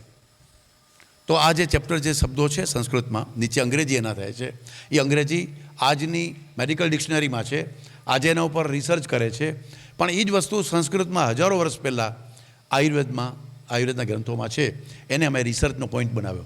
અમે ઓલો સીતોપલાદીન, તાલીસાદીન, શંખવટીને હિંગવાષ્ટકવાળા નથી, યાદ રાખજો. એ તો તમને બધાને ખબર છે. તમને પેટમાં દુખે તો શું કરવું, શરદી થાય તો શું કરવું, એ તો આપણી માતાને, બહેનોને એ બધી ખબર હોય. ભારતનો વૈદ્ય, ભારતનો આયુર્વેદાચાર્ય એવો હોવો જોઈએ, એ દુનિયાને મદદ કેમ કરી શકે, એ વિચારથી અમે આમાં કામ કર્યું અને આ ચેપ્ટર ઉપર અમે રિસર્ચ કરવાનું શરૂ કર્યું. અને ફરી પાછું અમે ઓલા તરફ ગયા કે ભાઈ આ બેસ્ટ પ્રોજેક્ટ માટે બીજા આચાર્યોએ શું કીધું છે. તો એમણે કીધું કે ભાઈ તમારે આવું પ્લાન કરવો તો આ કરો, તે કરો. હવે આ વસ્તુ તો સંસ્કૃતમાં છે, આ તો બધું આયુર્વેદમાં છે, તો લોકોને કેમ પહોંચાડશું? મારી હોસ્પિટલમાં થોડા કોઈ ઉત્તમ સંતતિ માટે આવવાના છે. હોસ્પિટલમાં તો કોણ આવે? ઉધરસ છે ને, ઝાડા છે ને, શરદી છે ને. મને લાગ્યું કે ભાઈ આ આપણું કામ નથી. ખાલી ઠીક છે ઓપીડી હોય, દર્દીને દવા આપીએ, એ વૈદ્ય તરીકે મારી ફરજ છે, પણ હું વિદ્યાર્થીઓ કેવા તૈયાર કરું? એ ખાલી સીતોપલાદી જ આપશે? એ શંખવટી જ આપશે? એ ઓલી યોગરાજ ગુગળ આપીને સાંધાના દુખાવામાં ઓલું કરશે? એ માલિશના તેલ બનાવશે? જે કંપનીઓ બનાવે, જે સામાન્ય માણસો કરે, જે બહેનો પોતે ધૂપેલ તેલ માથાના બનાવતા, એવું મારા વિદ્યાર્થીઓ કરશે કે કંઈક એવું રિસર્ચ કરશે જે દુનિયાને કંઈક બતાવવાનું છે? એટલે મારા સ્ટુડન્ટ સામે આ વિષય મૂકે, જો આ રિસર્ચ કરવું છે, તૈયાર છો? આ રેફરન્સીસ છે, આ આપણી ફરજ છે અને આપણે આ કામ કરવું જોઈએ. અને એ રીતે પછી અમે કામ શરૂ કર્યું. તો ઈચ્છિત સંતાન પ્રાપ્ત કરવું એ શક્ય છે. એ ગુજરાતમાં, દેશમાં, દુનિયામાં બધે શક્ય છે. એ ભુજમાંય શક્ય બને, તમે નક્કી કરો તો. કારણ કે એ ભારતમાં જ શક્ય બને. અમેરિકામાં હજી એ લોકોને ખબર નથી. હા, આપણે અહીંથી આપણું કચ્છી લેવા પટેલનું સેન્ટર હોય અને અમેરિકામાં આપણા કોઈ પરિવારના બાળકો હોય યુવાન, એને અહીંથી ગાઈડન્સ આપીએ, એમ શક્ય છે અમેરિકામાં. બાકી અમેરિકાના બાપની, બાઇડનના બાપની તાકાત નથી કે આવું કંઈ કરી શકે. અને શીખવા આવે તો અમે શીખડાવવા તૈયાર છીએ, અમને એવું કંઈ વાંધો નથી. અમેરિકન ડૉક્ટર શીખવા આવે, એલોપેથી ડૉક્ટર શીખવા આવે તો અમને કોઈ વાંધો નથી. અમે ટ્રેનિંગ પ્રોગ્રામ કરીએ, અમે ઘણા એલોપેથી ડૉક્ટર પણ આવા લોકો શીખે છે, અમારી પાસે આવે છે ટ્રેનિંગમાં. તો આ ભારત કરી શકે. અને બીજું એ કરી શકે ને કરાય ને વિવેકાનંદજી ને ભારત માતા કી જય વડાવે નથી. અમે આ કર્યું છે. હું તમને 1000 બાળકોના ડાટા બતાવી શકું, પણ આજે હું રોકીશ કારણ કે મેં તમારું ટાઈમ ટેબલમાં જોયું કે તમે 2-3 દંપતી જેને બાળક એવા ઉત્પન્ન થયા છે ને આ પ્રક્રિયાથી, એ કહેવાના છો. એટલે પછી હું મારા ડાટા નહીં આપું કે અમે 1000 બાળકોના એવા બાળકો તમે જોઈ શકો. મારી વેબસાઇટ બતાવીશ તમને, એમાં તમે જોશો તો એવા કેવા બાળકો ઉત્તમ જન્મ્યા. અમારી એક પટેલની છોકરી પોતે એની ઈચ્છા થઈ મારા સ્ટુડન્ટની સાડી થાય. એ કે સાહેબ મારી જ છે, મને સ્પોર્ટ્સમાં બહુ રસ હતો પણ હું ન કરી શકી. મારા કોમર્સ ગ્રેજ્યુએટ થઈ અને હવે મારે પરણી જવું પડ્યું. બહુ પૈસાવાળાની છોકરી છે પણ અંદરથી એવું હતું. તો એ કે સર મને મારી દીકરીને સ્પોર્ટ્સ વુમન બનાવીશ. બધું વિચાર, તારો અધિકાર છે. અને માણસો એ હિયા કરીને છોકરી છે, એ વેબસાઇટમાં જોજો. એને અત્યારે 22 ગોલ્ડ મેડલ નેશનલ લેવલના એની છોકરીને 7 વર્ષની છે એને મળ્યા છે. એને પ્લાનિંગ કર્યું એવું. એને પ્લાનિંગ કર્યું કે મારી દીકરી આવી થવી જોઈએ. તો એ શક્ય છે અને આપણે કરીને બતાવ્યું છે. અને જો તમે ઈચ્છો તો આપણે અહીંયા પણ કરીને બતાવશું. હવે આના માટે જે તમે શબ્દો વાપરો, ગર્ભ સંસ્કાર, એટલે જરાક કોઈને વાત કરી લે. સંસ્કાર એટલે શું યાદ આવે? ધોતિયું યાદ આવે, ચાંદલો યાદ આવે, ચપ્પલ યાદ આવે, સાડી યાદ આવે, સેલું યાદ આવે, જનોઈ યાદ આવે. સંસ્કાર એટલે આપણે એમ કેમ આમ બેસવાનું ને આમ વાત કરવાની ને. સંસ્કાર એટલે દેશી, સંસ્કાર એટલે RSS વાળા, સંસ્કાર એટલે સેફ્રોન. આ વાતને બદલ કરવા માટે જ હું કામ કરું છું. જિદ્દ છે, લડાઈ કરવી છે. સંસ્કાર એટલે પ્રોસેસ બદલવી. સંસ્કારનો મૂળ અર્થ એ નથી આ ચાંદલો ચપ્પલ ચોટલો. એ તો જોઈએ, એ તો આપણા સંસ્કાર ખબર પડે કે આપણે ભારતીય છીએ, આપણે હિન્દુ છીએ. એ તો આપણો પહેરવેશ છે, આપણી રીત રિવાજ છે. એ તો સંસ્કારના બાહ્ય દેખાવ છે. પણ એકચ્યુઅલી સંસ્કારનો મૂળ મિનિંગ શું છે? સંસ્કારો એ ગુણાંતરાધાનમ. સંસ્કાર એને કહેવાય કે જેનાથી ગુણમાં પરિવર્તન આવે. સંક્ષેપત ક્રિયાયોગો, તમે એવી પ્રોસિજર કરો જેનાથી ગુણમાં વધારો થાય. આ તમે જે સંસ્કૃતમાં વ્યાખ્યા જોવો છો ને કે સમ્યક, અમે શાખામાં અમે અમારા મુખ્ય શિક્ષક આદેશ આપે સમ્યક એટલે બધા એક લાઈનમાં ઊભા રહી જાય. ને જે સમિતિના બહેનો હશે એને ખબર હશે સમ્યક. તો આ સમ્યક એટલે જે ઇન ઓર્ડર છે, જે ઇન ઓર્ડરમાં નથી એને ઇન ઓર્ડરમાં આવી જવાનું. સમ્યક આપણા ચપ્પલે સમ્યક હોય, આપણે ઊભવાનું સમ્યક હોય, આપણા કપડાં ઘડી વારેલા હોય, સરખું કરવું. અવ્યવસ્થિત છે એને સરખું કરવું. એટલે જે જીન્સમાં, જે ડીએનએમાં જે ખરાબી છે, ગોટવાળો છે, આડુંઅવળું છે, એને ઠીક કરવું, એને સંસ્કાર કહેવાય. દહીં આપણે ખાઈએ તો શું થાય? ગુણ અવગુણ જે કંઈ કયો, કોઈક બોલો. બધા આગળ બેઠા છો તો કંઈક બોલવું પડે. માસ્ક રાખીને કંઈ બોલવાનું બોલીશ, હું સાંભળી લઈશ. દહીંનો શું ઉપયોગ છે કયો? દહીંથી શું થાય બોડીમાં? સાચું બોલો, ખોટી બોલો, કાંઈ પણ બોલો. હે નથી સંભળાતું? ના ના, બેક્ટેરિયા નહીં. દહીંથી થાય શું બોડીમાં? દહીં કફ કરે કે નહીં? દહીં છે એ વાતપિત્ત કફમાં કફને વધારે. દહીંના જે ગુણ છે એ દહીં કફ વધારે. એલોપેથીનું વિજ્ઞાન જ્યાં સુધી ભૂલશું નહીં અને આયુર્વેદના વિજ્ઞાનને જ્યાં સુધી સમજશું નહીં ત્યાં સુધી સોસાયટીને હેલ્ધી નહીં રાખી શકીએ. આખું અમેરિકા પાસે દહીં જ નથી. એ બેક્ટેરિયાની તમે વાત કરો છો ને, યોગર્ટ છે, યોગર્ટ છે એ દહીં નથી. અનફોર્ચ્યુનેટલી આપણે જેને વિજ્ઞાન માની બેઠા છીએ, વિજ્ઞાન જ નથી. ખતરનાક વસ્તુમાં આપણી સમાજ, સોસાયટી ફસાઈ ગઈ છે. અને આવડી મોટી મોટી નિશાળો ને, બોર્ડિંગો ને, સ્કૂલો ને, હોસ્ટેલો ને, વિદ્યાલયો ને ચલાવીએ છીએ, વિશ્વવિદ્યાલય. ધડાકાભેર પડી જવાના છે, ધડાકાભેર. બાંધવા પહેલાં વિચારજો, હજી નવું કંઈ કરવા પહેલાં વિચારજો કે શું કરવું જોઈએ આ દેશના લોકોએ. તો દહીં કફ કરે, પણ એ દહીંનું મંથન સંસ્કાર કરી નાખીએ, મથણીથી છાશ કરી નાખીએ તો શું થઈ જાય ખબર છે? એ છાશ છે ને એને આયુર્વેદ કહે છે ત્રિદોષ સામક થઈ જાય. એ જ દહીં હતું, ખાલી પાણી નાખીને મંથન સંસ્કાર કર્યા. હા, તો એનાથી સંસ્કાર હોય ગુણાંતરાધાનમ ઉચ્યતે, તો ત્રણેય દોષનું શમન કરે. ભોજનાંતે પિબેત તક્રમ કિમ વૈદસ્ય પ્રયોજનમ. જમીને છાશ પીએ તો કોઈ માણસ બીમાર ન પડે. અને તક્રમ શક્રસપી દુર્લભમ. તક્ર છે એ શક્રને મળતું નથી. શક્ર એટલે કોણ ખબર? ઇન્દ્ર. સ્વર્ગમાં છાશ નથી. એટલે સ્વર્ગમાં ઘણા બધા કહે સાહેબ સ્વર્ગ, મેં તો ભાઈ સ્વર્ગવાસી મારે નથી થવું, ત્યાં છાશ ન મળે. અને આજના હિસાબે જો સ્વર્ગ કહીએ જે લોકો માને છે એ છે અમેરિકા. અને અમેરિકામાં એ છાશ નથી. એ જે છે ને યોગર્ટનું પાણી છે, બટર મિલ્ક છે. એનો બહુ વૈજ્ઞાનિક ચર્ચા તો અત્યારે નથી કરતો, પરંતુ દહીં જે કફ કરતું હતું, આયુર્વેદ કહે છે, જે તમે અનુભવો છો, શરદી થાય, ગળું પકડાય, કફ થાય, તો એ દહીં કફ કરે. દહીંના મંથન સંસ્કાર કરો તો છાશ બની જાય. એ ત્રણેય દોષનું શમન કરે. પણ એ જ છાશ 6 કલાક રહી જાય તો કેવી થઈ જાય? ખાટી થઈ જાય. તો એ ખાટી છાશ પિત્ત કરે અને ગળું પકડી લે. હવે એ જ ખાટી છાશમાં તમે બેસન નાખી દો, ચણાનો લોટ, અને કડી પત્તાથી વગાડી નાખો તો ગળું ખોલી નાખે. You got my point? તમે સમજો છો? તો સંસ્કાર હોય ગુણાંતરાધાનમ ઉચ્યતે. પ્રોસેસમાં બદલ થઈ જાય છે. તમે બહેનો છો ને, તમે બહેનો એક પ્રયોગ કરજો આજે બપોર પછી, જો ચા પીતા હો તો. સિઝન પણ એની છે. આદુવાળી ચા તો તમે પીતા જશો. આજનો દી તમે 3 ચા બનાવજો, 3 પ્યાલા ચા. આદુ લઈ જજો. આદુની 1 કટકી આટલી તમારા વેઢા જેટલી, 1 કપ માનો કે સરખું દૂધ, સરખું પાણી, જે તમારું પ્રપોર્શન હોય એ જ, એટલો જ ગેસ. એમાં તમે એક વખત આદુની કટકી કરીને એમાં ચા નાખો, ચા બનાવો, એને ઉકાળીને તમે જેમ પીતા હો પીઓ. પછી બીજી વાર તમે કરો ને તો એટલું જ દૂધ, એટલું જ પાણી, એટલી જ સાકર, એટલું જ અગ્નિ. પણ બીજી વાર તમે આદુને કચડીને નાખજો, ખાલી કચડીને, ખાંડીને. પછી ત્રીજી વાર કરો ત્યારે આદુને છીણીને નાખજો, ખાલી છીણીને, ઓલી ઝીણી છોલછીલીથી. 3 વખત તમને આદુનો ટેસ્ટ ચામાં મળશે, પણ જુદો જુદો મળશે. ખાલી કૂટવાથી આદુના ગુણ બીજા થાય, કાપવાથી જુદા થાય, છીણવાથી જુદા થાય. આટલું ડિટેલ જ્ઞાન આપણા રસોડામાં આપણા બહેનોને, આપણા માતાને હતું. આપણે કોઈ દી બીમાર જ ન પડતા. મારે વાત બીમારી નથી કરવી, મારે ભવ બીમારીની વાત કરવી છે. અને આ આપણે બીજમાં, આપણા ગર્ભના આવવા પહેલાં બીજમાં ફેરફાર કરી નાખવો છે. એટલે એને સંસ્કારી બનાવવાનો છે. તો આપણા શુક્રાણુ, પુરુષના શુક્રાણુ અને બહેનોના બીજાણુ, જે દર મહિને માસિક આવે છે અને જે ઓમ દર મહિને એક બાળક પેદા થઈ શકે એવું ઓવરીમાંથી એક ફળ નીકળે છે, જેને ફલિનીકરણ થાય તો બાળક આવે, નહીં તો એ નીકળી જાય. તો આ જે છે એની અંદર પહેલેથી જ આપણે ઈચ્છીએ એવું ચેન્જ લાવી શકીએ. તમારે મીઠી ચા પીવી છે, તીખી ચા પીવી છે, ગેસ ન થાય એવું કંઈ ખાવું છે, તમારે પિત્ત ન થાય એવું ખાવું છે, કેવું ખાવું છે એવું રસોડું કરવાનું હોય.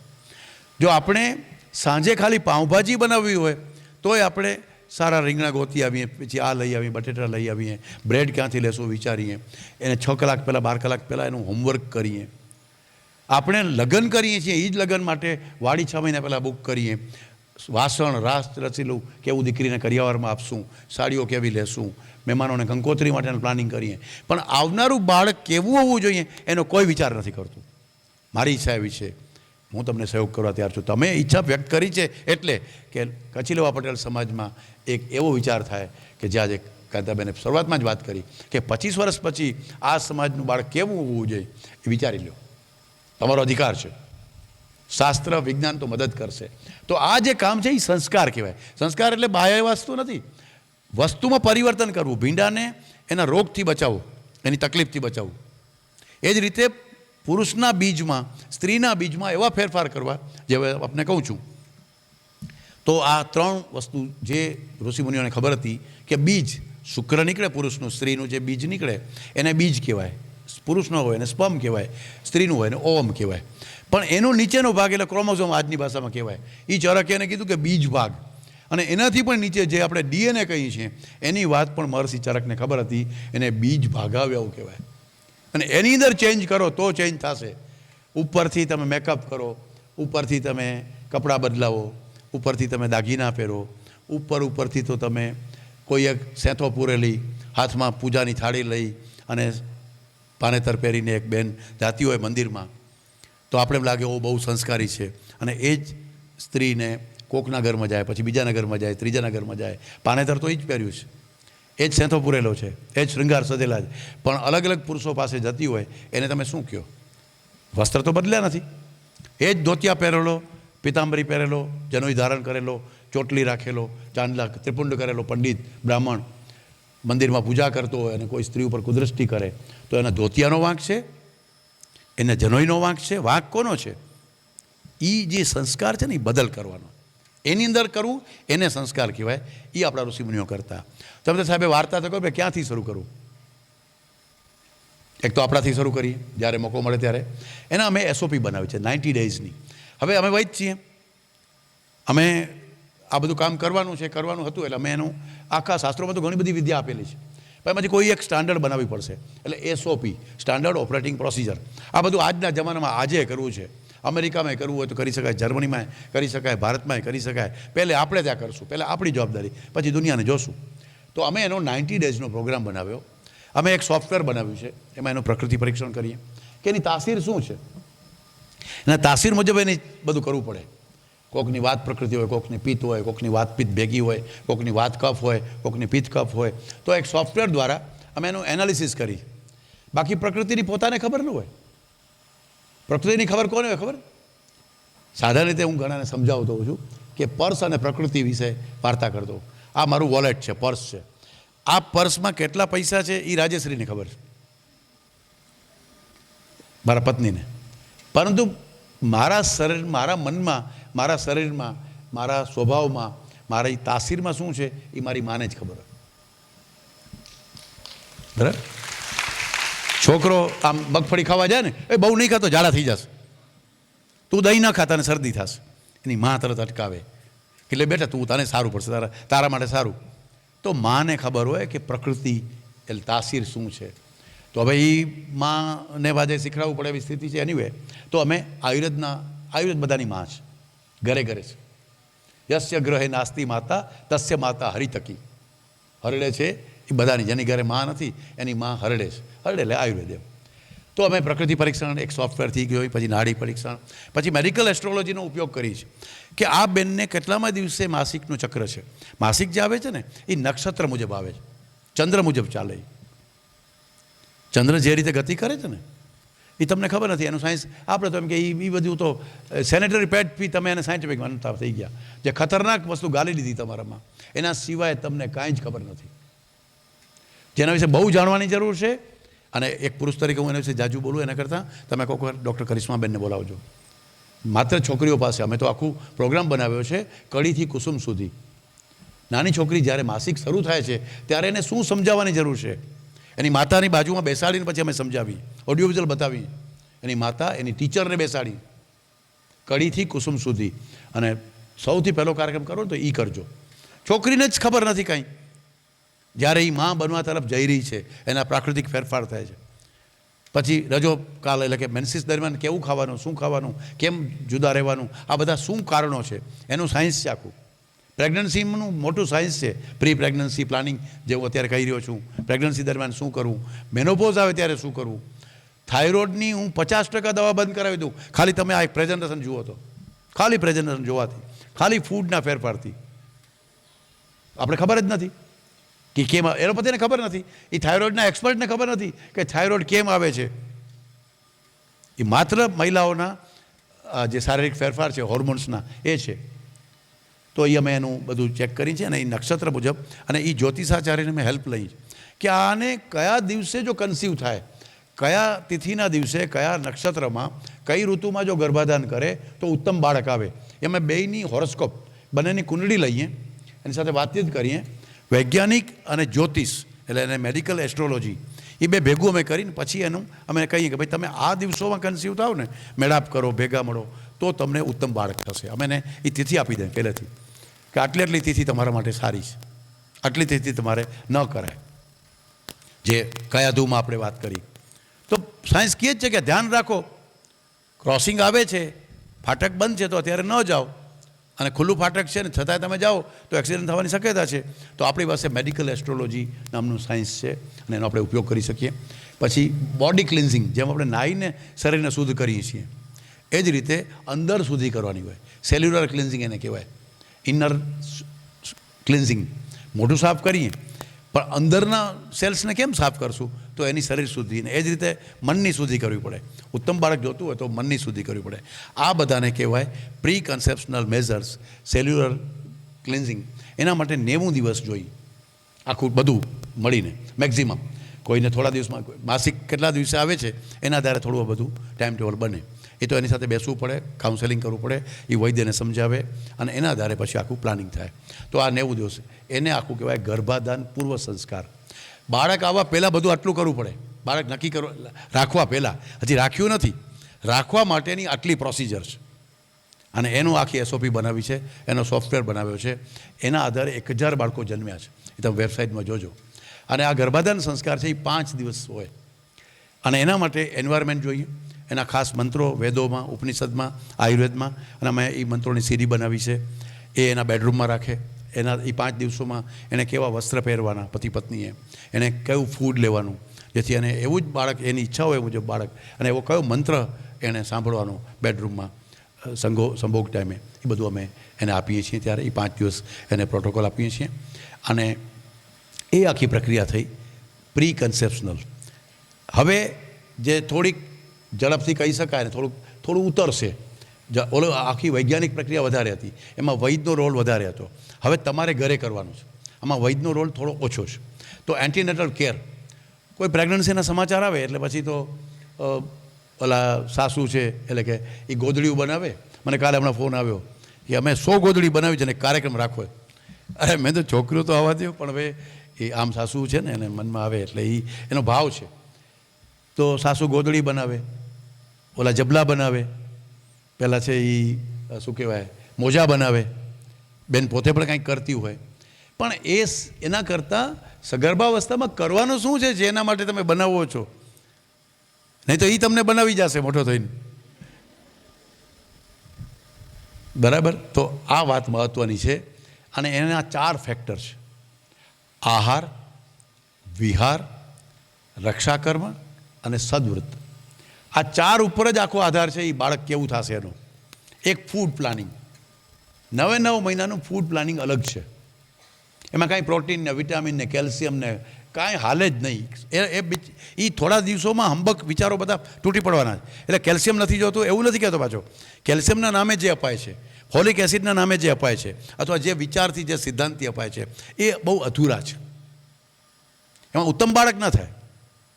ઉત્તમ બાળક જોઈ છે ને, અને એક્ઝેક્ટ બતાવીશું કે એની શું પ્રોસેસ થાય છે, અને શું વાંચવું, શું સાંભળવું, કેવી સિરિયલ જોવી, કયા પ્રકારનું ચિત્ર કરવું. 9 મહિનાની આખી એક્ટિવિટી. અને આ બધા વેક્સિનની જે વાતો કરે છે, તો આપણે ત્યાં જે પરંપરા હતી તમે સીમંતોના સંસ્કાર સાંભળ્યા છે? સીમંત સંસ્કાર કોઈ કરે છે કે નહીં? ખોળા ભરત. તો એ એક પોતે એક વિધિ છે વેક્સિનેશનની. તમને ખબર જ નથી એની કે એ વેક્સિનેશનનો પ્રોગ્રામ છે. એમાં એકચ્યુઅલી બાળક અને માતા બંનેના પ્રોટેક્શનની વિધિ છે, પણ આપણે ખબર જ નથી. પુંસવન સંસ્કાર શું છે એ ખબર નથી. કાં તો ઓલા ફલાણા ધાર્મિક સંસ્થાઓ એ કરાવતું હોય, મંત્રો બોલતા હોય, ઓલા ભગવા કપડાં પહેરેલા, કાં તો મંદિરમાં બધું ચાલતું હોય. એને મારા વિજ્ઞાન સાથે, મારા અંદરના બાળક સાથે, એના આરોગ્ય સાથે, મારા આરોગ્ય સાથે કંઈ સંબંધ છે એ જ પોતાને જ ખબર નથી. એટલે એ રક્ષા કર્મ છે કે વાયરસથી રક્ષા, બેક્ટેરિયાથી રક્ષા, તકલીફથી રક્ષા, ખોડખાંપણથી રક્ષા. એ રક્ષા કર્મ એટલે કંઈ વાર્તા નથી.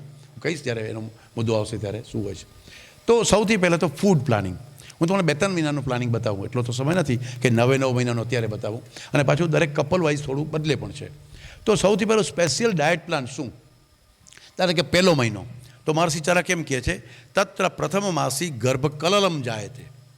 પહેલા મહિને ગર્ભ છે એ કેવું છે, એનો કેવી રીતે વિકાસ થાય છે, એના આધારે એણે શું લેવાનું? તો લિક્વિડ, કોલ્ડ એટલે થોડું એનો ગુણ ઠંડો હોય, હા, મધુર એટલે મધુર પદાર્થ એટલે શેરડીનો રસ છે, દૂધ છે, મગનું પાણી છે, નાળિયેર પાણી છે, દાળ ભાત છે. પહેલે મહિને ઓલા બદામ ને કાજુ ને પ્રેગ્નન્સી ખબર પડી એટલે એને પ્રોટીન આપો, એમ ન કરી શકાય. જે આપણે ગોટો કરીએ છીએ, ડૉક્ટરો કરે છે ગોટો. તો પહેલે મહિને શું આપવાનું આ એની જસ્ટ એક ઝલક છે. દરેક મહિનાનું એ રીતે છે પ્લાનિંગ. 5મે મહિને બાળકનું મન બને છે, સેન્સ ઓર્ગન તૈયાર થાય છે, આંખ, કાન, નાક. તો ત્યારે શું જોઈએ? પંચમે મન પ્રતિબદ્ધતર ભવતી. 5મે મહિને જ્યારે સેન્સ ઓર્ગન તૈયાર થાય છે તો ત્યારે શું આપવું? મન અને ચંદ્રમાનો સંબંધ છે. તો ચંદ્રમા ત્યારે પ્રભાવી છે એ સમયે.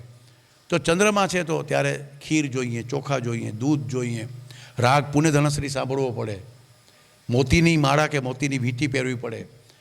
તો એક એક વસ્તુ, એના ઓર્નામેન્ટ્સ ક્યાં, એના કપડાં ક્યાં, કપડાનો કલર કયો પહેરવાનો, કયા મહિને કયા કપડાં પહેરવાના. એટલું બધું ઊંડું સાયન્સ છે કે તમે કલ્પના ન કરી શકો. તો ખાલી ફૂડ નહીં, તો ફૂડની વાત ચાલે છે, તમે જોઈ શકો છો. 6ઠો મહિનો, 6ઠે મહિને આઈક્યુ સેટ થાય. બેન શરૂઆતમાં બોલ્યા કે 50% બુદ્ધિ, 50 નહીં, 87% આઈક્યુ ગર્ભમાં સેટ થાય. 87%. આપણે એમ થાય ને કે પછી મારો છોકરો જન્મે એટલે પછી હું એને અંગ્રેજી મીડિયમમાં ભણાવીશ, પછી એને ટેબ્લેટ લઈ દઈશ, પછી એને અમેરિકા મોકલીશ. એમાં કાંઈ થતું નથી. પહેલે તમે એ ખ્યાલો કાઢી નાખો, અહીંથી ઓકીને નીકળી જાજો, તો એ કંઈક સારું મળશે. હું તમને સમજાવું, એનું મારું કામ જ એ છે સમજાવવાનું. એ બધું સ્કિલ છે. તમે બધા, તમારા પાસે એન્ડ્રોઈડ કે સ્માર્ટફોન છે ને, તમે કોઈ સ્કૂલમાં ગયા છો એના ક્લાસીસમાં મોબાઈલ વાપરવાનો શીખવાનો કોઈ ક્લાસીસ એટેન્ડ કર્યા? કોમ્પ્લિકેટેડમાં કોમ્પ્લિકેટેડ ફોન તમારો દીકરો, પોતરો, દોયત્રો, તમારો નાનો ભાઈ કરે છે કે નહીં? એને કંઈ ભણ્યો નથી તો એ નાનું છોકરું ચલાવે છે, રિમોટ ચલાવે, ટીવી ચલાવે, કોમ્પ્યુટર ચલાવે. આ બધામાં આઈક્યુનો ઉપયોગ નથી, એ સ્કિલ છે. સ્કિલ એટલે કૌશલ. કૌશલ અને વિદ્યા અને કૌશલ અને જ્ઞાન વિશે ખબર હોવી જોઈએ. કૂતરો છે, કૂતરો, એની સામે તમે દિવાસળી નાખો ને આમ બાળીને, તો કૂતરો બી જાય. કૂતરા સામે પાણી નાખીએ, દિવાસળી નાખીએ, ભડકો નાખીએ તો કૂતરો બીએ. પણ એ જ કૂતરાને તમે સર્કસમાં સળગતે રિંગમાંથી દોડતો જોયો છે, કૂદતો જોયો? એને ટ્રેનિંગ આપી. હાથી કોઈ દી ફૂટબોલ રમે? હાથીને સર્કસમાં ફૂટબોલ રમતા દેખાડે? સિંહ કોઈ દી એમ બેઠો રહ્યો ઓલી રકાબી ઉપર 4 પગ રાખીને? સિંહ તો ઊભો હોય તો આખું વન ગરજે, બીએ. એને રકાબીમાં ઓલો રિંગ માસ્ટર ઊભો રાખી દે. તો એને ટ્રેનિંગ આપીને. તો આ બધું ટ્રેનિંગથી કાંઈ પણ શક્ય બને. કોમ્પ્યુટર ચલાવવું ને, હેલિકોપ્ટર ચલાવવું ને, પ્લેન ચલાવવું ને, એડવોકેટ બનવું ને, ડૉક્ટર બનવું ને, એમાં બુદ્ધિનો કોઈ રોલ નથી. અને બુદ્ધિ છે તો 87% બુદ્ધિ ગર્ભાવસ્થામાં સેટ થઈ જાય છે, અને એ 6ઠે મહિને. ષષ્ઠે બુદ્ધિ. એ હું હિતેશભાઈ જાનીને આયુર્વેદ નથી કહેતું, દુનિયાના બધા સાયન્ટિસ્ટ આમાં સહમત છે, બધા એજ્યુકેશન સહમત છે. તમારા સુધી હજી પહોંચ્યું નથી. તમને એમ લાગે કે ઓલો અંગ્રેજીમાં ભણાવીએ, તમને એમ લાગે કે ઓલું મોટું બિલ્ડિંગ હોય, તમને એમ લાગે કોમ્પ્યુટરમાં બતાવીએ, કોમ્પ્યુટર બધાને ક્લાસીસ ચલાવી દેશું તો બધા હોશિયાર થઈ જશે. એ સાધન છે. પહેલાં ગાડામાં જતા, આજે આપણે પ્લેનમાં જઈએ છીએ. સાધનથી કંઈ માણસ મહાન ન થઈ જાય, જ્ઞાનથી જ મહાન થાય. અને હું તમારા સાથે જ્ઞાનની વાત કરી રહ્યો છું. ન ઉતારી શકું તો મારી અક્ષમતા હશે, બની શકે હું ન સમજાવી શકું. તો આ 6ઠે મહિને થાય છે. અને એટલે 6ઠે મહિને શું ખાવાનું, શું પીવાનું, ગાયના ઘીનો શું રોલ છે. મારા એક વિદ્યાર્થી આ એક વિષયમાં MD PhD કર્યા છે. આ 15 વર્ષની મજૂરી તમારી પાસે હું મૂકું છું. એક વાતમાં કોઈ અમેરિકાનો એક સાયન્ટિસ્ટ ના પાડી શકે કે સાહેબ તમે ખોટું બોલો. એકના સાયન્ટિફિક પેપર્સ છે. તો 6 મહિને શું ખાવું, શું પહેરવું, શું સાંભળવું, કેવા પ્રકારના દાગીના પહેરવા. અમારે તો દર મહિને દાગીના બદલે. ક્યારે ચાંદીનું અલંકાર પહેરવાના, ક્યારે હીરો, ક્યારે સોનું, ક્યારે લોખંડનું કંઈ પહેરવું પડે. દરેક મહિનાના અલંકાર અલગ છે, વસ્ત્ર અલગ છે, કલર અલગ છે, સ્ક્રબર અલગ છે, શેનાથી નાહવાનું, કઈ સુગંધ લેવાની, કયા ફૂલની વેણી નાખવાની, ઘરમાં કયા ફૂલ રાખવાના, રસોઈ કઈ કરવી, આ બતાવું. તો અમારા તો બધા સાસુઓ ખીજાય કે તમે તો અમારી વહુને આટલું બધું ખરીદી કરાવો, દર મહિનાના દાગીના અલગ. ભાઈ એમાં હીરાની વાત આવે ત્યારે તો બહુ નારાજ થાય. સુરતમાં આપણું સેન્ટર ચાલે છે વિદ્યાભારતીનું. તો સુરત તો હીરાનું ગામ છે. એટલે અમે ભાઈ એ કે હીરા ડાયમંડ પહેરાવવાના. તમારે ઘરે જો હીરો જોતો હોય તો પછી આ ડાયમંડ પહેરાવવું પડશે. તો આ વાત છે. તો એક મહિનાના ફૂડ અલગ છે. બીજું શું ન કરવું એ થોડીક વાત અત્યારથી કરી દઉં. વિરુદ્ધ આહાર ખતરનાક વસ્તુ છે. પીઝા સારા છે કે ખરાબ છે તો તમે જાણો છો ખરાબ જ છે. પણ એને જે રીતે પાછા લે છે ને આજની પેઢી, પેકેજમાં આવે કે તમે જો એક 500 રૂપિયાનો પીઝો લો તો ભેગી એક બોટલ તમને આપશું. એટલે તમને ડબલ મારશું. તમારા પૈસા તમને ઘરે આવીને આપી જશું અને તમારા પૈસા લઈ જશું પહેલેથી, પછી આપી જશું ને પછી તમારા ડીએનએમાં નુકસાન કરશું. અને આ સગર્ભા સ્ત્રી કમસે કમ ન કરે. જે તમારા ઘરમાં જેને તમે બહુ અલ્ટ્રા મોડર્ન માનો છો ને, કેસરી કેપ્સિકમ, સ્વીટ કોર્ન, હોટલમાં જાય એટલે સ્વીટ કોર્ન સૂપ, મકાઈના ભૂટા આપણે ખાવા માંડીએ. તમે બહેનો તમારા ઘરમાં, તમારા ફ્રીજમાં અત્યારે તમારા સ્ટોરમાં 70% જીએમ ને બીટી ફૂડ છે, બાયોટેકનોલોજીથી બનાવેલું. તમને એમ લાગે કે આ લેટેસ્ટ છે, અલ્ટ્રા મોડર્ન છે, ખતરનાકમાં ખતરનાક છે. એ ડીએનએને ડેમેજ કરે છે. ઓર્ગેનિક તો નથી જ, પણ ઓર્ગેનિકથી વધારે જીએમ છે, જીનેટિક મોડિફાઈડ, જે તમારા જીન્સને ખતમ કરે છે.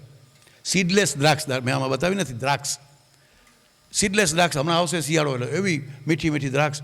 પણ સીડલેસ દ્રાક્ષ જો તમે ખાઓ, જે અત્યારે ભારતમાં એ જ મળે છે, એટલી બધી મળે છે, જોઈએ ત્યાં મળે, સસ્તી મળે. અને આપણે હોંશે હોંશે ખાઈએ કે દ્રાક્ષ ખાઈએ છીએ, સારું ખાઈએ છીએ, ફ્રૂટ ખાઈએ છીએ, પણ એ તમને સીડલેસ બનાવી નાખે.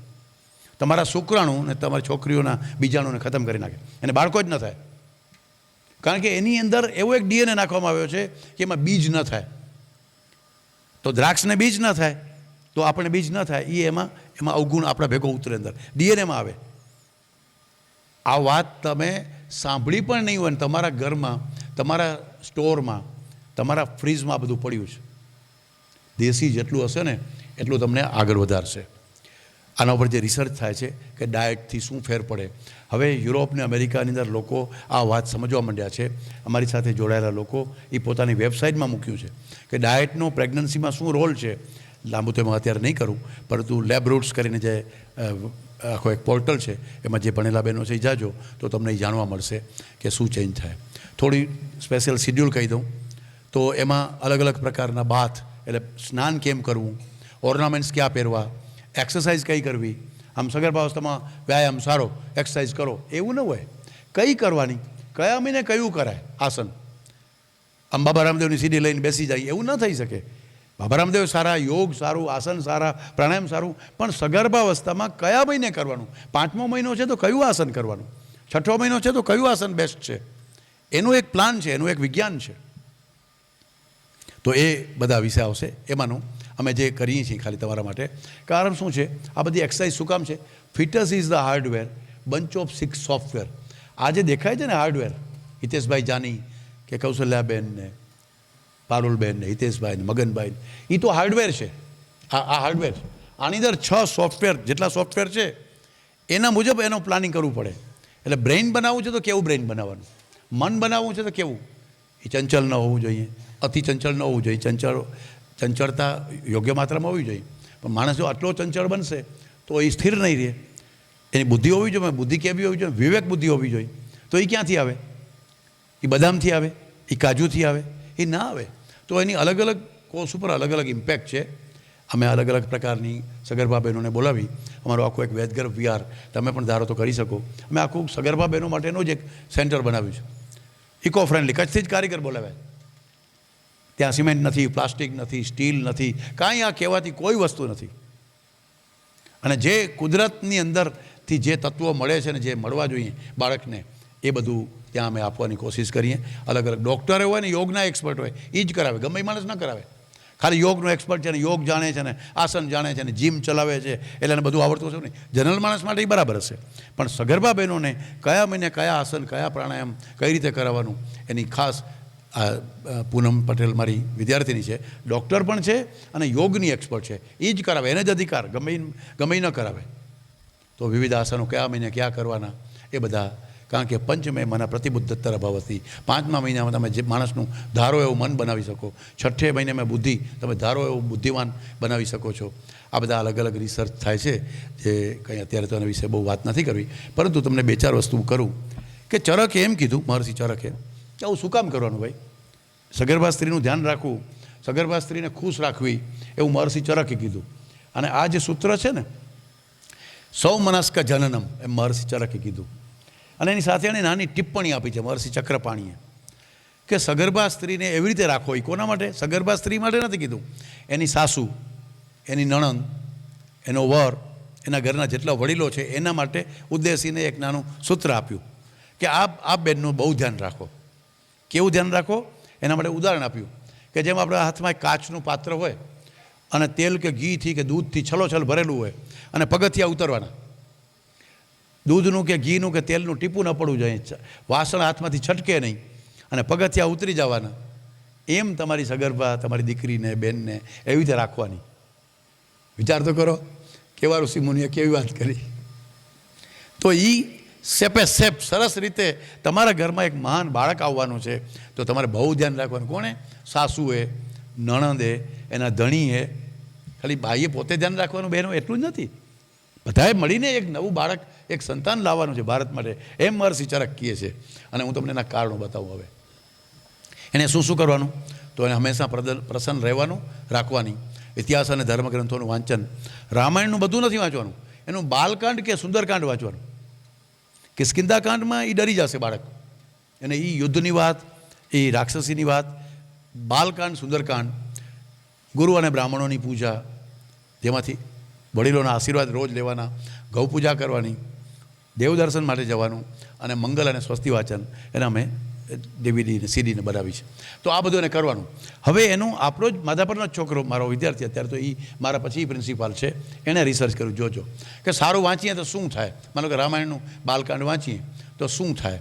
તો જનરેશન ઓફ પ્લેઝન્ટ થોટ્સ, બહેનના ગર્ભાના, સગર્ભાના મનમાં એનું પીસ ઓફ માઇન્ડ થાય. એટલે ઇલેક્ટ્રોએન્કેફેલોગ્રામ કરીને તો અલ્ટર મેન્ટલ સ્ટેટસ થાય, એટલે સ્ટ્રેસ ફ્રી મધર થઈ જાય, સાવ માં ફ્રી થઈ જાય. અને એ થાય એટલે ફિટસનું ડેવલપમેન્ટ બહુ સારી રીતે થાય. જો માં ટેન્શનમાં હોય ને તો બાળકનું ડેવલપમેન્ટ બરાબર ન થાય, એમાં એનું મનનું ન થાય. એટલે આખી પ્રોસેસ ઉપર અમે કામ કર્યું છે. હજી હું તમને એનાથી વધારે બતાવીશ. આ અમે આખું વેદગર્ભ વિહાર છે, આ જે મડ હાઉસ બનાવ્યા છે, કે ક્યાં બધું કરવાનું. આપણે ઘરે પણ કરી શકીએ છીએ, એવું નથી કે બધું ત્યાં જ કરવાનું હોય, પણ કહેવાનો અર્થ છે કે એવું વાતાવરણ કરવું પડશે. સુરતમાં અમે 12 કપલ, જેની પાસે 5,000 કર્મચારીઓ ડાયમંડનું કામ કરે છે, એવા હીરાના મોટા વેપારીને ઘરમાં અમે આવું બનાવ્યું. એનો અંદર કશ્યપ કુટીર બનાવી, એનો એક ફ્લેટ આખો એવો કર્યો કે જે આવો હોવો જોઈએ. એ કે મારે કંઈ બહાર કરવા કરતાં મારા ઘરમાં જ કરી, કેટલા પૈસા જોઈએ. મેં તો આ કારીગરને બોલાવો, આવું કરો. તો એને બધું કર્યું. તો એ થઈ શકે છે. અને અમારું આ યજ્ઞશાળા છે, ગૌશાળા છે ત્યાં. અને આ મેં જે વાત કરી ને, સીમંતોનો સંસ્કાર 5મા, 6ઠા, 7મા મહિનામાં આ કરાય છે. એમાં શું હોય છે કોઈ ખબર છે કોઈને બહેનોને? સીમંત સંસ્કારમાં શું કરીએ? વિધિ કાંઈ ખબર છે? જેણે કરી હોય, કરાવી હોય, કોઈક બોલો. શું હોય બેન? કોઈ કયો, હાથ ઊંચો કરો જેને ખબર હોય. જો 4 રસ્તાની ધૂળ લઈ આવી, 4 રસ્તાની ધૂળ, સાંભળીને આશ્ચર્ય થશે. ખરાબમાં ખરાબ ધૂળ લઈ આવવાની છે, એટલે કે જ્યાંથી હાઈલી ઇન્ફેક્શન આવે છે. શેરીની ધૂળ, કટાયેલું લોખંડ, ખીલી કટાયેલી કે લોખંડ, હનુમાનજીની મળી, હનુમાનજીને આપણે શનિવારે મંગળવારે તેલ ચડાવીએ, એમાં જે ચીપચીપો પદાર્થ થઈ જાય ને એ મળી, અડદ, રાઈ, કોડી, અને લાલ કપડામાં અથવા કાળા કપડામાં બાંધવાનું. અને નણંદ છે એ ભાભીને, પ્રેગ્નન્ટ ભાભીને બાંધે. આ કરીએ ને એનાથી શું થાય? એ કરવાથી એ બાંધીએ છે ને જ્યારે, ત્યારે તમને ટીટી આપવામાં આવે, બરાબર? ટીટેનસ ટોક્સાઇડ ઇન્જેક્શન આપે ને કે ભાઈ છોકરાને ટીટેનસ ન થાય, એટલે ટીટી 6ઠે મહિને આપે. તો આ લોખંડ અને આ બધી વસ્તુઓના કારણે ગર્ભિણીની આજુબાજુ 1 મીટરમાં આખી એક એરોમા ઉત્પન્ન થઈ જાય. એની ઓરા બદલી જાય અને એરોમા બદલી જાય અને કોઈ બેક્ટેરિયા કે વાયરસ આવી જ ન શકે. જે વાયરસથી તમને ટીટેનસનું વેક્સિન લેવાની છે, ઇન્જેક્શન લેવાનું છે બચવા માટે, એ જ આ કરીએ છીએ આપણે. પણ આપણે ક્યાં ખબર છે કે એનું સાયન્સ શું છે? આપણે ખબર નથી એટલે આપણે મૂકી દીધું. પછી અમે એ ઓલી ન બાંધીએ, ચાંદીની બાંધી દઈએ. અમે તો પૈસાદાર છીએ એટલે હીરાની બાંધીએ, સોનાની બાંધીએ, અથવા અમે ન બાંધીએ. અમે આવું કાંઈ માનતા જ નથી. અમે આવા જૂનવાણી છીએ જ નહીં. અમને તો ડૉક્ટર કીએ એમ કરીએ. આ પરિસ્થિતિએ આપણે ત્યાં જે ઉત્તમ બાળકો હતા એને અટકાવ્યા છે કે આપણે સહજ રીતે ચાલતું. આપણે કંઈ હિતેશભાઈ જાનીને વૈદ્યને આયુર્વેદને બોલાવવું ન પડે. આપણા ઘરમાં જ આ પરંપરા હતી. આપણે ભૂલી ગયા છીએ. એનું સાયન્સ જ ખબર નથી. એને ભલે સીમંતમાં વેવાઈને શું દેશું ને વેવાણને શું દેશું ને જમણવાર કેવો કરશો ને એમાં પડ્યા છે. એ કરો, એ સામાજિક છે. પણ જે સંસ્કાર છે, જે પ્રોસિજર છે, જે સાયન્સ છે, એ સગર્ભા સ્ત્રી ઉપર છે. અમે એ 3 ટ્રાઇમેસ્ટરમાં પહેલા 3 મહિના, બીજા 3 મહિના અને ત્રીજા 3 મહિના એટલે 9 મહિનાની એક્ટિવિટી બનાવી છે, જે તમે તાત્કાલિક ચાલુ કરી દેજો. અહીંયા થઈ શકે એમ છે, સાવ ઇઝી છે. એનું ટ્રેનિંગ થોડા દિવસમાં જેને આપવું હોય આપી શકાય એમ છે. સગર્ભાને રોજ કરાવે તો એ અહીંયા એક્ટિવિટી ક્લાસીસ કરો કે કયા મહિને માટીકામ કરાવવાનું, કયા મહિને પેપર વર્ક કરાવવાનું, એનાથી બાળકમાં શું ચેન્જ આવે છે એ તમને હું સાયન્સ બતાવીશ એનું. તો આ બધી પ્રેગ્નન્ટ બહેનોને આ માટીકામ ને કલર કામ ને પેપર વર્ક ને એ બધું કરાવીએ તો એનાથી બાળકની અંદર જે ક્રિએટિવિટી જોઈએ, જે સ્માર્ટનેસ જોઈએ, વિઝ્યુઅલ સ્માર્ટ, ઇન્ટરપ્રિટેશન સ્માર્ટ, અલગ અલગ પ્રકારની સ્માર્ટનેસ આપણે બાળકમાં લાવવી હોય તો એનો એક પ્રોગ્રામ બનાવ્યો છે. તો આ બધું ત્યાં અમે કરાવીએ છીએ. ક્રિએટિવ વર્ક કરાવી આમાં જે ચેન્જ થાય છે. અને અલગ અલગ જે નાદ સંસ્કાર, શું સાંભળવાનું, સારું સાંભળવું એટલું નહીં, પણ એક્ઝેક્ટ શું સાંભળવું, કયા મહિને કઈ ઓલું સાંભળવાનું સ્તોત્ર વેદોએ આપ્યું છે. હમણાં આપણે જેમ ગર્ભોપનિષદમાંથી આપણે ગર્ભ ચાલીસા સાંભળી, ઘણા તો સાંભળીએ નહીં હોય, પણ પ્રેગ્નન્ટ લેડીએ શું સાંભળવું, કયા મહિને સાંભળવું, એનું સાયન્સ શું છે, એ રીતે અમે આખી આ પ્રોગ્રામ બનાવ્યો છે. અને અમારે ત્યાં તો રિલાયન્સની મોટી ઇન્ડસ્ટ્રી છે ને જામનગરમાં, એની HRની હેડ છે, ડબલ MBA થયેલી છે. એને આનો ફાયદો થયો, એ તમને ફાયદો બતાવીશું. એટલે એ પોતે સિતાર વગાડવા આવે છે. એ કે હું મહિનામાં 1 વખત મને બોલાવજો, 5મે મહિને સગર્ભા સ્ત્રીએ સિતાર સાંભળવી જોઈએ. તો એ પોતે વોલન્ટરી, એ કે તમે ત્યારે તિથિ કે નક્ષત્રને જોઈ લેજો, હું તેથી રજા લઈ લઈશ. પણ મને જે ફાયદો થયો, મારી બાળકી, એની દીકરી યશોદા, એ તમે વેબસાઇટમાં જોજો કેવી બાળકી પેદા કરી છે એણે. એને એટલો જાદુ દેખાણો. તો આ બેન જે બેઠી છે ને એ છે પેલી મૈથિલી, એક તમિલનાડુની છે, પણ રિલાયન્સની HRDની હેડ છે. અને એ પોતે સિતાર વગાડવા આવે. અને કયું વગાડવું એને ખબર છે, કારણ કે એને અનુભવ્યું છે. હું તમને હમણાં એનો સોનોગ્રાફી બતાવું. અને ક્યારે તબલા સાંભળવાના, ક્યારે સિતાર સાંભળવાનું, ક્યારે ઉદન મંત્ર. તો આ નાદ સંસ્કારનું એના પર યુરોપમાં હવે કામ થયું છે ચાલુ. અમારા એ બધા ડાટા બહાર ગયા એના ઉપર. હવે ત્યાંના લોકોએ કામ કરે છે કે મ્યુઝિક છે એ શું કરે છે બાળકના અંદર, એને એપિજેનેટિક્સમાં શું ચેન્જ થાય છે. અને જો અવાજ ગમે તેવા સાંભળે, ડીસુમ ડીસુમને, ટાઈ ટાઈ ફીસને, લડાઈને, આ બધું એકતા કપૂરની ઓલી સિરિયલ જોઈ રાખે ને, સાસ બી બહુ થી બહુ સાસ બને ગઈ, ગમે ટીવી જોઈ રાખે, તો એમાં શું થાય પ્રોબ્લેમ, એને પણ એનો રિસર્ચ થયું છે. તો મંત્રોચ્ચાર કરાવી છે ને જ્યારે સંસ્કૃત બેન બોલે છે ને, તો દુનિયાની કોઈ પણ ભાષા બાળક બોલી શકે છે. સંસ્કૃત જો ખાલી માં બોલે, જોઈને બોલે, આ બધી જોઈને જ બોલે, જો તમે જોઈને બોલે ને તો એના બાળક દુનિયાની બધી લેંગ્વેજ બોલી શકે છે. અમારી પાસે તો એના એક્ઝામ્પલ છે. અને તમે રખે એવું માનતા, અને એવું કેમ બને છે કે સંસ્કૃતના આલ્ફાબેટ્સ છે ને એ 62 છે. ઇંગ્લિશના કેટલા છે મેડમ? કદાચ ખબર હોય, જે પ્રોફેસર પ્રિન્સિપાલ કોણ છે, ઇંગ્લિશના કેટલા આલ્ફાબેટ્સ છે? કેવું પડે તો હવે ખબર જ ન ખબર હોય તો ખરાબ લાગે. હવે તો 26, બરાબર, A થી Z. ગુજરાતીના કેટલા? 42, હિન્દીના 52 અને સંસ્કૃતના 62. જેના આલ્ફાબેટ્સ વધારે હોય ને એ દુનિયાની બેસ્ટ લેંગ્વેજ કહેવાય. કારણ કે એનું ફોનેટિક્સ એ રીતે નીકળે કે જર્મનીના 12 આલ્ફાબેટ છે જર્મન લેંગ્વેજના. તો એ બધું ન બોલી શકે સારું. તમે બોલાવો સોનિયા ગાંધીને કહો કે હાલો ધાંગધ્રા બોલ, તો એ ધંગધડા એમ બોલશે. બરાબર, વિડીયોમાં આવશે ને. હા, મોકલવું છે આપણે ત્યાં 10 જનપદમાં. તો આપણે ઉચ્ચારણ દુનિયાની કોઈ પણ ભાષાનું આપણું બાળક કરી શકશે, એનું એશ્યોરન્સ છે આપણું સંસ્કૃત શ્લોક બોલવું. બાળકને તો કંઈ શીખાડવું નહીં પડે, એટલું ઇનહેરિડન્ટ જન્મથી શીખીને આવશે. અને આ બધા હું જે વાત કરું છું એનું એ શું ઉત્પન્ન કરે છે? જો નાઇટ્રિક ઓક્સાઇડ ઉત્પન્ન કરે. ઓમ ખાલી બોલે ને ઓમ, તો એમાં અહીંયા 50,000 ન્યુરોન્સ એક્ટિવ થાય નાભી સુધી. માં બોલે ને તો એને એના બાળક સુધી એનો એ ઓમકાર ધ્વનિ પહોંચે અને એને નાઇટ્રિક ઓક્સાઇડ ઉત્પન્ન થાય.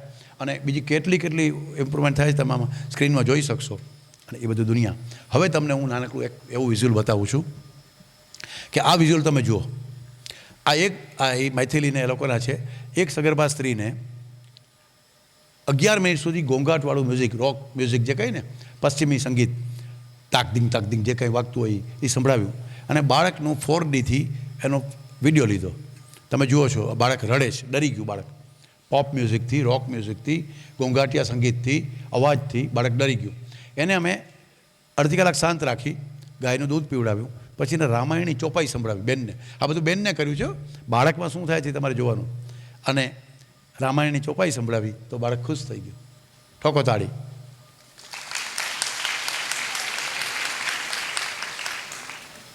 આ સાયન્સ છે યાર. મંત્ર, સ્તોત્ર, ભજન, ગીત, સંગીત યુરોપ અને અમેરિકન પાસે તો છે નહીં કાંઈ. આપણી પાસે તો ઘરે ઘરે કથા છે. એ આપણી વડીલોએ, આપણી દાદીએ, આપણી નાનીએ એ કાંઈ ભણી નથી, કાંઈ BCom BSc નથી થઈ. તમને હેલ્ધી જન્મ આપ્યો છે.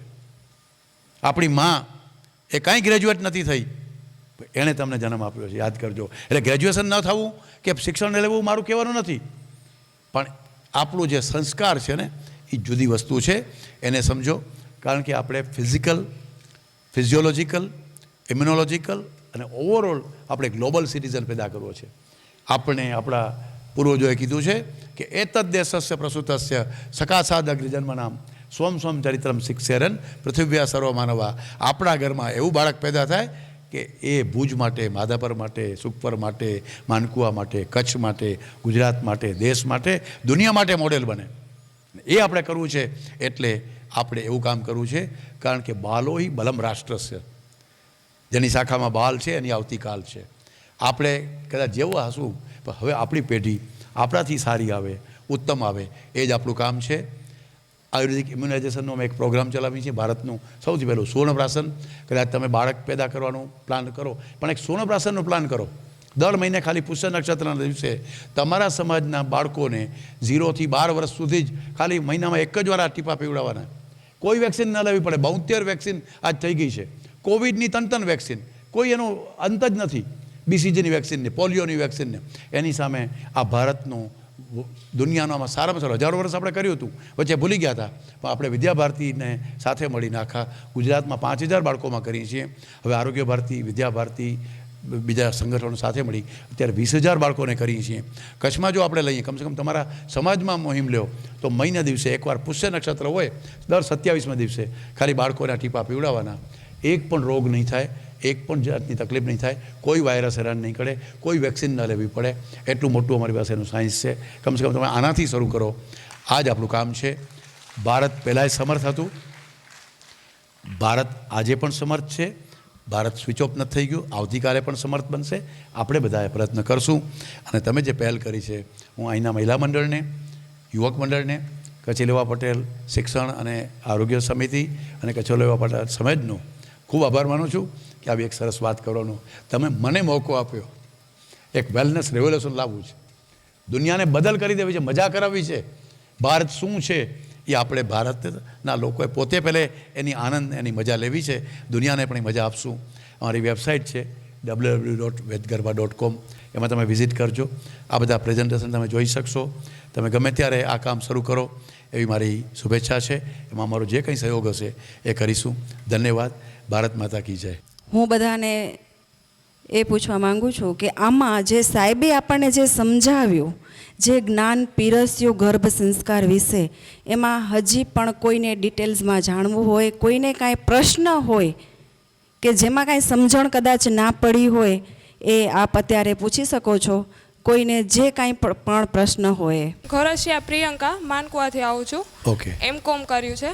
ફાઇન. મને એક ક્વેશ્ચન છે કે આમ આપણું જે 9 મહિનાનો ગાળો હોય છે, બરાબર, પણ જ્યારે અમુક લેડીઝને આપણે જે બોલીએ છીએ કે અઠોડિયું કે સતોડિયું આવ્યું છે, એનું શું કારણ એમ? કારણ કે ગાળો તો 9 મહિનાનો જ હોય છે, પછી સતુડી અઠોડિયું આવે એટલે બાળકમાં ખામીવાળું આવે છે, તો એની માટે કહું શું માનું? બેને બહુ એવો પ્રશ્ન સરસ પૂછ્યો જે ઘણાને જાણવો જરૂરી છે. આમ જોઈએ તો 6 મહિના પછી બાળક જન્મે તો એ બચી શકે છે. 7મા મહિનાનું બાળક બચી શકે છે. એટલે પહેલી વાત તો એ કે લાઈફ ટુ લીવ, જન્મી અને જીવી શકે છે. હવે રહી વાત એ કે 9 મહિના સુધી જે ડેવલપમેન્ટ થવું જોઈએ એ એનું નહીં થાય, કારણ કે 7મા મહિને બેસો બેન 7મા મહિને જ હાઈએસ્ટ વજન વધે છે. 7મો મહિનો છે ને, 6 મહિના સુધી જેટલું વજન વધ્યું એનાથી ડબલ વજન 7મા મહિનામાં વધે છે. એટલે એક તો એ હંમેશા એનું ફિઝિકલી જરા વીક રહેશે. અને 8મા મહિનામાં ઇમ્યુનિટી છે ને એક વધારાની, એક 3જે મહિને ઇમ્યુનિટી આવે, એને એક 8મા મહિનામાં રોગ પ્રતિકારક ક્ષમતા આવતી હોય છે. એ ના આવે જો એ બાળક 7મા મહિને જન્મી જાય કે 8મા મહિને જન્મી જાય. પણ બાકી બાળક જીવી શકે તો શું તકલીફ રહીએ? તો વજન ઓછું રહીએ, વજન બરાબર ન થાય, હાઇટ થોડી ઓછી રહીએ. અને 8મા મહિનામાં આવે એટલે કે 7મું હોય તો બે ખામી રહીએ. 7મા મહિનામાં વજન ઓછું રહીએ, ઇમ્યુનિટી ઓછી રહીએ. 7મો પાસ કરી જાય પણ 8મા મહિનામાં આવે તો એને ઇમ્યુનિટી ઘટે. આ બે વસ્તુ રહીએ. બાકી બહુ ડિટેલ વાત નથી કરતો, પણ આ તકલીફવાળું તો છે જ. એ નોર્મલ ડિલિવરી ના કહેવાય. 9 મહિના એ પૂર્ણકાળ છે. એટલે આપણે 9 મહિના કેવી રીતે રહી શકાય અને એનું દરેક મહિનાનું મેં તમને કીધું એમ છે. એટલે તમે આ કેમ થાય છે કે આપણે ગમે એ ખાઈએ છીએ, ગમે તે પીએ છીએ, ગમે ત્યાં જઈએ છીએ, ગમે તેવું ટ્રાવેલિંગ કરીએ છીએ, એટલે આ બધું થઈ રહ્યું છે. 7મા મહિને બાળક ના આવે એવું નથી, પણ કોઈ તકલીફ હોય તો જ થાય. બાકી કુદરત જેમ ફળ પાકે પછી જ નીચે પડે, આ નિયમ છે કુદરતનો. એટલે 9 મહિને સંપૂર્ણ શરીર બની જાય છે, પછી જ એની પ્રસૂતિની વ્યવસ્થા થાય છે. એ શરીરનો સામાજિક ફેરફાર છે, શારીરિક ફેરફાર છે, એ સહજ ફેરફાર છે. એમાં કાંઈ ડૉક્ટરની કોઈ જરૂર નથી. આયુર્વેદ ના પાડે છે કે ડૉક્ટર જોઈએ જ નહીં એમાં પ્રસૂતિમાં. જેમ આપણે છીંક આવે, જેમ આપણે દર 3-4 કલાકે બાથરૂમ જવું પડે, દર કલાકે પાણી પીવું પડે, દર 18 કલાકે 20 કલાકે ટોયલેટ લેટ્રિન જવાનું હોય, સ્ત્રીને દર 25 દિવસે 30 દિવસે માસિક આવે, આ બધા કુદરતી ફેરફાર છે. આ બધું હોય જ. પણ ઘણીવાર આપણને ઝાડા થઈ જાય તો વારંવાર જાઓ તો ત્યારે થોડીક દવા લેવી પડે, અથવા કબજિયાત થઈ જાય તો દવા લેવી પડે. છીંક આવે બહુ સ્વાભાવિક છે, પણ છીંક બહુ આવે તો દવા લેવી પડે, અને તો હાથમાં આડો રૂમાલ રાખવો પડે. તો પ્રસૂતિ છે ને એ ખરેખર નોર્મલ પ્રોસિજર છે, પણ એમાં થોડીક મદદની, અનુભવી બેનની જરૂર છે, બાકી ડૉક્ટરની કોઈ જરૂર નથી. એટલે 9 મહિનાની પ્રસૂતિ થવી એ સહજ પ્રક્રિયા છે. સતોડિયા કે અઠોડિયા આવે તો એ થોડી ખામીવાળી તો વાત છે, પણ જીવે નહીં, બચે નહીં એવું નથી. બરાબર? બીજો કોઈ પ્રશ્ન? નીતા ધનાણી, સુખપર, અને એજ્યુકેશન છે MBA 4. હું 100% સાહેબથી એગ્રી છું, અને હું આ સેમિનાર 5000 પૈસા દઈને અટેન્ડ કરેલો છે. મેઘા શાહ એન્ડ પરમાર, પરેશ પરમાર, સાયન્ટિફિક ગર્ભ સંસ્કાર કરીને છે. હું પ્રેગ્નન્સી ફર્સ્ટ પ્લાનિંગ કરતી હતી એ ટાઈમે હું એનો એક વિડીયો જસ્ટ યુટ્યુબ ઉપર જોયેલો. પછી એ ટાઈમે હું એનો સેમિનાર અટેન્ડ કર્યો, અને 3 મહિના પહેલે, મતલબ કે હજી બેબી પ્લાન નહોતું કરેલું એનાથી પહેલે પ્રી પ્લાનિંગ કરેલી કે મારી શરીરની અંદર એટલું હેલ્ધી ખાવાનું રહેવું જોઈએ કે દિવાલ ને કોષ ને બધું હેલ્ધી રહે. અને એના પછી 3 મહિના પછી મેં પ્લાનિંગ કરેલું, અને 5000 પેલું એનું પે કરી અને હું એનો 1 મહિનાનો સેમિનાર અટેન્ડ કરેલો. કેમ કે હું એગ્રી છું, અને એ ટાઈમે મેં જે ફીલ કર્યું ને એ જ આજે મારી છોકરી 4 વર્ષની થઈ ગઈ છે એ જ એક્ટિવિટી પાછી એનામાં દેખાય છે. બિકોઝ કે હું જ્યારે પ્રેગ્નન્ટ હતી એ ટાઈમે છે ને સાંજે સુવા ટાઈમે મને બહુ નિંદને ના આવતી, એટલે હું પેલું નિત્ય નિયમ આરતી ને બધું ચાલુ કરતી. અત્યારે છોકરી બપોરે સૂવે, રાતે સૂવે, પ્રભુનામી કરી દે મમ્મી, એ નહીં એને. એટલે એમ કે હું એ ફીલ કરેલું એ આજે ને એને ફરીથી મને એનામાં દેખાય છે. અને પેલી કે એક જ સેકન્ડ, અને એને મને છે ને હું પ્રેગ્નન્ટ હતી એ ટાઈમે મને પેલું એરફોર્સનું એક એક્ટિવિટી બહુ ગમી ગઈ હતી, ને અમે એરફોર્સ ને આર્મીમાં મને બહુ વધારે ઇન્ટરેસ્ટ છે. આ વખતે છોકરીને એડમિશન માટે મેં એટલી ટ્રાય કરેલી કે હું મારી કરંટ જોબ છોડવા તૈયાર હતી. એક્સપિરિયન્સ લેટર આપી, ઇન્ટરવ્યૂ આપેલું ત્યાં આગળ, અને હું કીધું કદાચ મારું થઈ જાય તો છોકરીનું ફ્યુચર એમાં થઈ જાય. છોકરીમાં દેખાય છે માર્શલ આર્ટ કરે, ટીવીમાં જોઈને પેલું માર્શલ આર્ટ કરે, એટલે મને એમ લાગે કે કદાચ મેં જોયેલું હતું ને જે તે ટાઈમે એ છોકરીમાં આજે એરફોર્સના કે પેલા કરાટે ને એ દેખાય છે. ને 3 વર્ષની હતી ને એ પેલું સ્કેટબોર્ડ ચલાવતા શીખી ગઈ, મતલબ પેલી સ્કૂટર આવે સ્કેટબોર્ડ ટાઈપનું. કેમ કે એ ટાઈમે એને મેં બહુ જોયેલું, હું કીધું કે એક્ટિવ બનાવું છોકરીને. ને રામાયણ ને એ એમ જ, રામાયણ હું એ ટાઈમે વાંચેલી, બાળકાંડ વાંચેલો હતો. આ ટાઈમે કેવું છોકરી પૂજા કરવા બેસે ને એટલે બધી પેલું સ્ટડી સ્લીવ ઉપરથી બધી ભગવાનની બુક લઈને નીચે પાથરે, બધી બુક પાથરે, ભલે વાંચતા ના આવડે, પેજ ઉથલાવી જાય. એટલે હું તો એગ્રી જ છું કે એ સાયન્ટિફિક ને પેલું ધાર્મિક રીઝન બંને આપણે ગર્ભ સંસ્કારમાં ઇફેક્ટ કરે જ છે. હું તો હજી એગ્રી તમને લોકોને કહું છું કે એ જોઈન કરો. એક્સ્ટ્રા ખર્ચા યા કપડાં વાળ આ તે બધું કાઢી ને 5,000નો એવો સેમિનાર કે થતો હોય ને તો કરો. હું તો કહું કેમ કે હું અહીંયા કોરોનાથી પહેલાં ને પ્રિન્સ રેસિડેન્સીમાં જ આજ આવ્યા હતા, સાયન્ટિફિક ગર્લ્સ સંસ્કારના મેડમ. એ ટાઈમે મેં 1 મહિનાનો કરેલો 2100 રૂપિયાનો. છોકરી આવી ગઈ છતાંય હું ફરીથી એને અટેન્ડ કર્યો કેમ કે મને એમાં વધારે શીખવા મળતું હતું ને વધારે મળતું હતું એમ. હજી છોકરી એટલી જ એક્ટિવ ને એકદમ ઇન્ટેલિજન્ટ હે કેમ હું એક્સપ્લેન નહીં કરી શકતી કે એ સારું છે એમ કે તમે કોઈ કરી શકો છો. Thank you. કોઈ બીજો પ્રશ્ન કંઈ? આ બાજુ અહીંયા ઠીક છે, પહેલાં ત્યાં લઈ લો પછી અહીંયા.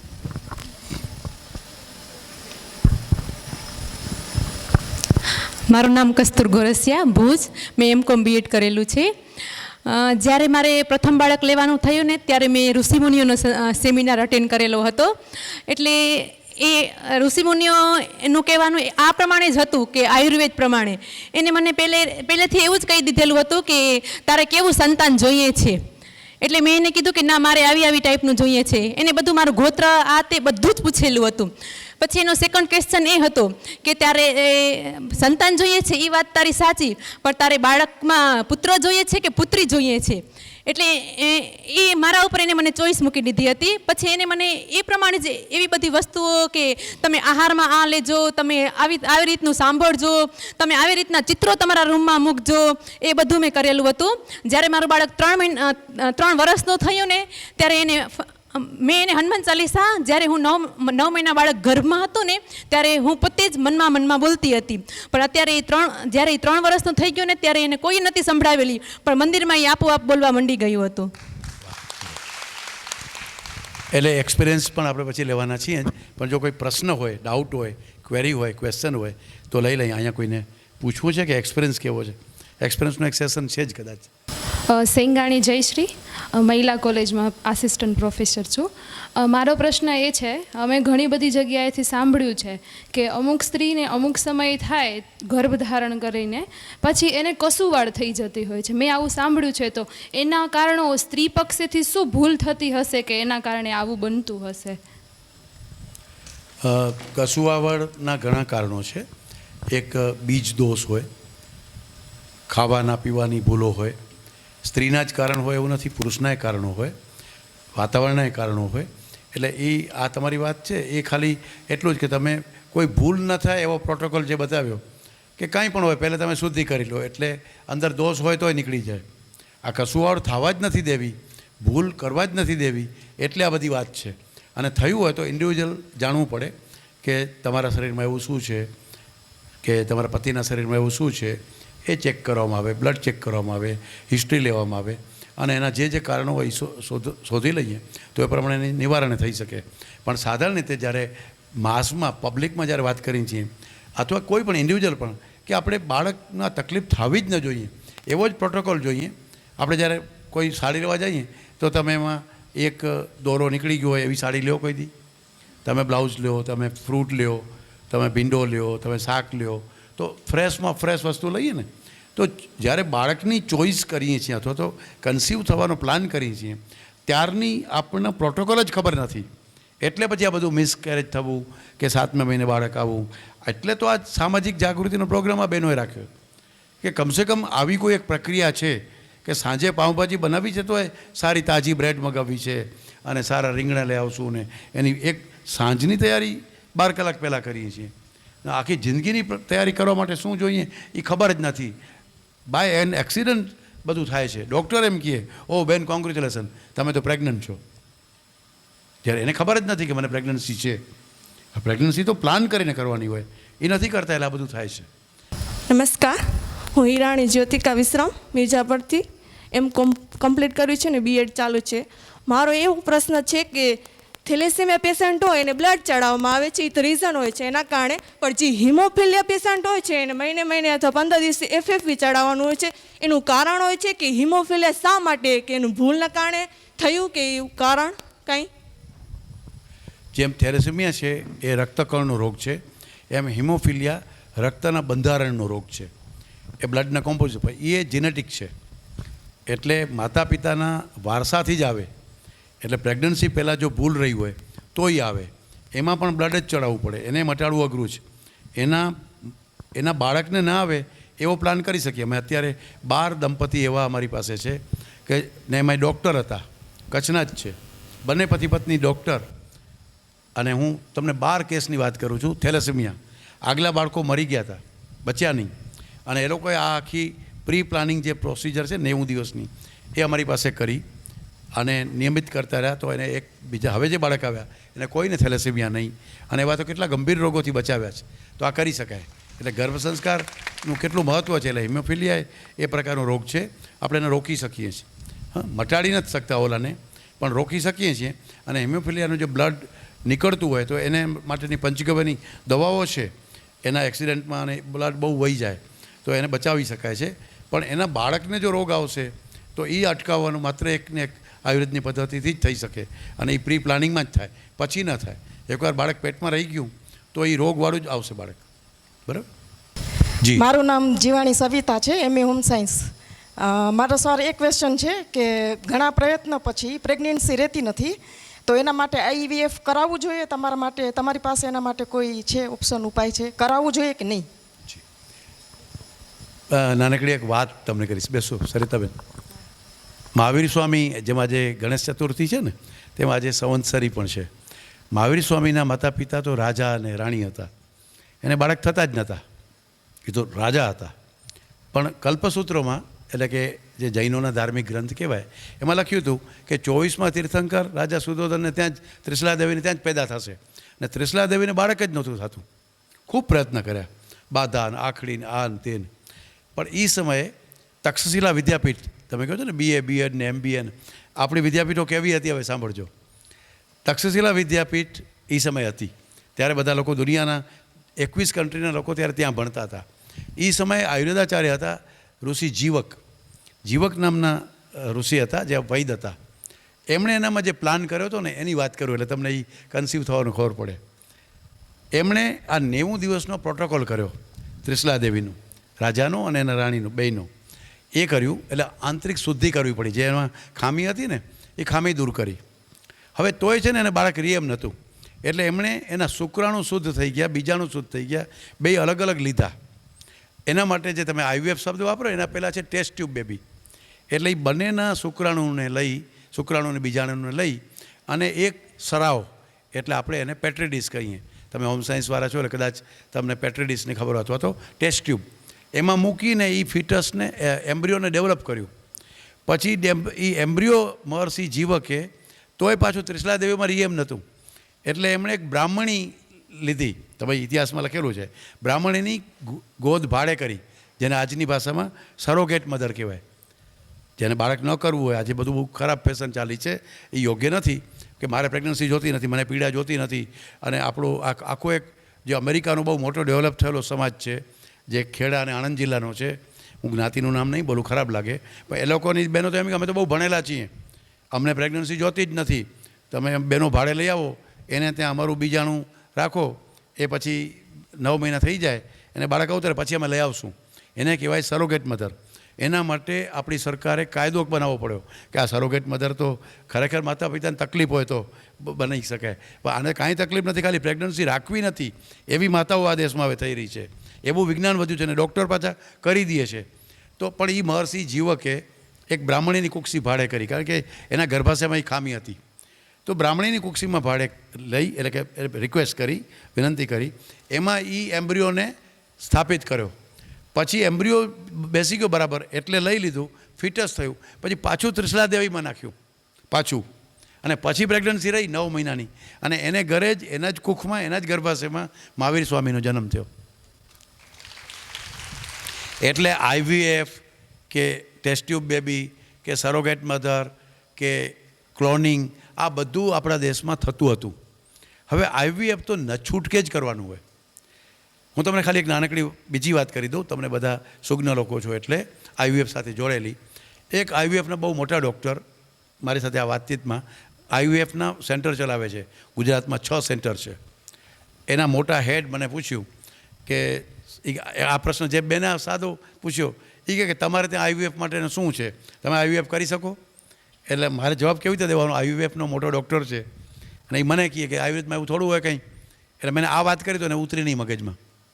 એને એ કહે તમે વાર્તા કરો છો. મેં ભલે હાલો છોડો. મેં કીધું આઈવીએફ ક્યારે કરવું પડે? તો એ કે આટલા 7 કારણો તો આઈવીએફ કરવું પડે. મેં તો આ 7 કારણની ટ્રીટમેન્ટ હોય તો આઈવીએફ ન કરવું પડે. પછી મેં એને બીજું ઊંધું પૂછ્યું. મેં કીધું કે તમે આઈવીએફ કરો એમાં ફેલ કેટલા જાય? આઈવીએફ કરો એમાં ફેલ જાય કે નહીં? તો કે હા એ ફેલ તો જાય. તો એ કેટલા? તો 20% તો અમારે ફેલ જાય. લાખો રૂપિયા ખર્ચીએ 5 વાર આઈવીએફ, 7 વાર, 8 વાર, પણ ફેલ જાય એવા 20%. તો તમે એ 20% મને આપી દો, એમાં 80% સક્સેસ જવાની મારી જવાબદારી આયુર્વેદથી. એટલે આ વિજ્ઞાન છે. ઇન્ડિવિજ્યુઅલ વાતચીત કરીને કરી શકાય કે શું કારણ છે. જેમ બેને પૂછ્યું આઈવીએફની વાત કરી, તો કોઈને આઈવીએફ કરવાનું હોય તો એના કારણો હોઈ શકે ને, પણ એની આયુર્વેદના ગાયનેકોલોજીસ્ટ હોય એની સાથે વાત કરી. અમારા કરિશ્માબેન એટલા એક્સપર્ટ છે કે એ જ આઈવીએફ સેન્ટરમાં હવે આયુર્વેદના એ વૈદ જાય છે રાજકોટમાં, અને એના આઈવીએફમાં ફેલ ગયેલા કેસમાં આપણું આયુર્વેદ પદ્ધતિથી એને બાળક કરે છે. ઘણા બધા એવા હશે કે જેમણે ફર્સ્ટ ટાઈમ ગર્ભ સંસ્કાર વિશે સાંભળ્યું હશે કે સેમિનાર અટેન્ડ કર્યો હશે, પણ આપણા સુખપરના જ એક બેન જે આમાં ખૂબ જ ઊંડાણપૂર્વક જ્ઞાન ધરાવે છે, પોતે ખુદ અનુભવી છે અને ખુદ પોતે પ્રશિક્ષણ વર્ગ ચલાવી અને ઘણી બધી બહેનોને પ્રોત્સાહિત કરે છે. તો હું અહીંયાથી આશા રાખું છું કે ખાલી સુખપરમાં જ નહીં પણ આખી 24સીમાં પણ આપણે આ ગર્ભ સંસ્કાર વિશે કંઈક નાના કાર્યથી ચાલુ કરીએ અને આપણે ખરેખર એને આપણે આખી 24સીમાં ફેલાવી, આપણે આખી 24સીમાં આનું જે મહત્ત્વ છે એ બીજી બહેનોને સમજાવીએ. તો એવા જે સુખપરના એક બેન છે શાંતાબેન રવજી ખેતાણી, એ સુખપરની અંદર આના ઉપર પ્રશિક્ષણ વર્ગ ચલાવે છે. એમને હું અહીં બોલાવીશ અને પોતાના 2 મિનિટ માટેનો અનુભવ શેર કરે. વિદ્યાભારતીએ એવું ચાલુ કર્યું કે આપણે હવે એના મૂળમાં જવું છે. આપણે એવું ગર્ભના કાર્યક્રમો ચાલુ કરવા છે અને તો જ આપણે જેવું ધારીએ છીએ તેવું પરિણામ મળશે. તો હવે જે આ વિદ્યાભારતી ચલાવે છે એ અમારા સુખપરમાં પણ અમે આ કાર્ય ચાલુ કર્યું છે. એને લગભગ 1.5 વર્ષ થઈ ગયું છે. તો એમાં આપણને બધાને જાણવા મળે કે જ્યારે બેના લગ્ન થાય ત્યારે પહેલું જ શિક્ષણ નવદંપતિનું શિક્ષણ આપવામાં આવે છે. ત્યાર પછીનું શિક્ષણ છે ગર્ભાધાન શિક્ષણ, કે જેમાં 2 પતિ પત્ની હોય એ ગર્ભધારણ કરવાનું નક્કી કરે ત્યારે અમે એને એવું શિક્ષણ આપીએ છીએ, એના હવન કરીએ છીએ. એના પછી હોય કે 3 મહિને પુંસવન સંસ્કાર થાય, જે આપણે બધું શીખી ગયા. પછી શ્રીમંતોનયન. આ 3 સંસ્કાર એવા, 2 સંસ્કાર એવા છે શ્રીમંતોનયન અને પુંસવન, જે માતાના માધ્યમ દ્વારા બાળકના ગર્ભમાં સંસ્કાર પડે છે. ત્યાર પછીના જાત કર્મ, એનો જન્મ થાય એટલે એની જાત પ્રમાણે એના સંસ્કાર પાડીએ. પછી નામકરણ, મુંડન, આ બધા સંસ્કાર હોય છે જે અમે કરીએ છીએ. અને વિદ્યારંભ સંસ્કાર હોય, 5 વર્ષ પછી એનું ભણવાનું ચાલુ થાય, એ પણ અમે સંસ્કાર કરીએ છીએ. તો હવે એ બાળકો છે કે શિક્ષણ આપણે સંસ્કારો કરીએ છીએ, એ બાળકોને આપણે કઈ રીતે સારા બનાવી શકીએ એના માટે અમે હવન કરીએ છીએ, ગાયત્રી હવન કરીએ છીએ, મંત્ર ઉચ્ચાર સાથે. એના અમુક મહિના પ્રમાણે જે ઔષધિઓ કે લાવવાની હોય તે લાવવાનું કહીએ છીએ. અને કેટલાકને આની સગવડ નથી હોતી. કોઈ પરિવાર આમાં બેનને ઈચ્છા હોય પણ એનું પરિવાર એને સાથ આપતું ન હોય. ઘણીવાર એવું હોય બંને જણા બરાબર રીતે સાથ આપતા હોય, પરિવાર પણ સાથ આપતું હોય, તો અમારી શાળામાં આવીને આ કાર્ય અમે એને કરી આપીએ છીએ. અમારી શાળામાં આવે છે, અમે એને આ કાર્ય કરી આપીએ છીએ. અને ઘણા એવા હોય છે કે અમારા ઘરે કરી જાઓ, તો એના ઘરે જઈને પણ અમે આ કાર્ય કરીએ છીએ. અને કેટલાક એવા છે કે જે 12 ગામના છે, એ પણ અમારી શાળામાં આવીને આ કાર્ય કરી ગયા છે. કોરોનાને કારણે અમે મોટો એવો પ્રચાર પ્રસાર કરી શક્યા નથી, પરંતુ 30 દંપતીઓ એવા છે જેને અમે આ 1.5 વર્ષની અંદર લાભ દીધો છે. જે ઉદાહરણ આપવા હશે ત્યારે 2-3 વર્ષ રહીને એનો કદાચ ઉદાહરણ બહાર આવશે.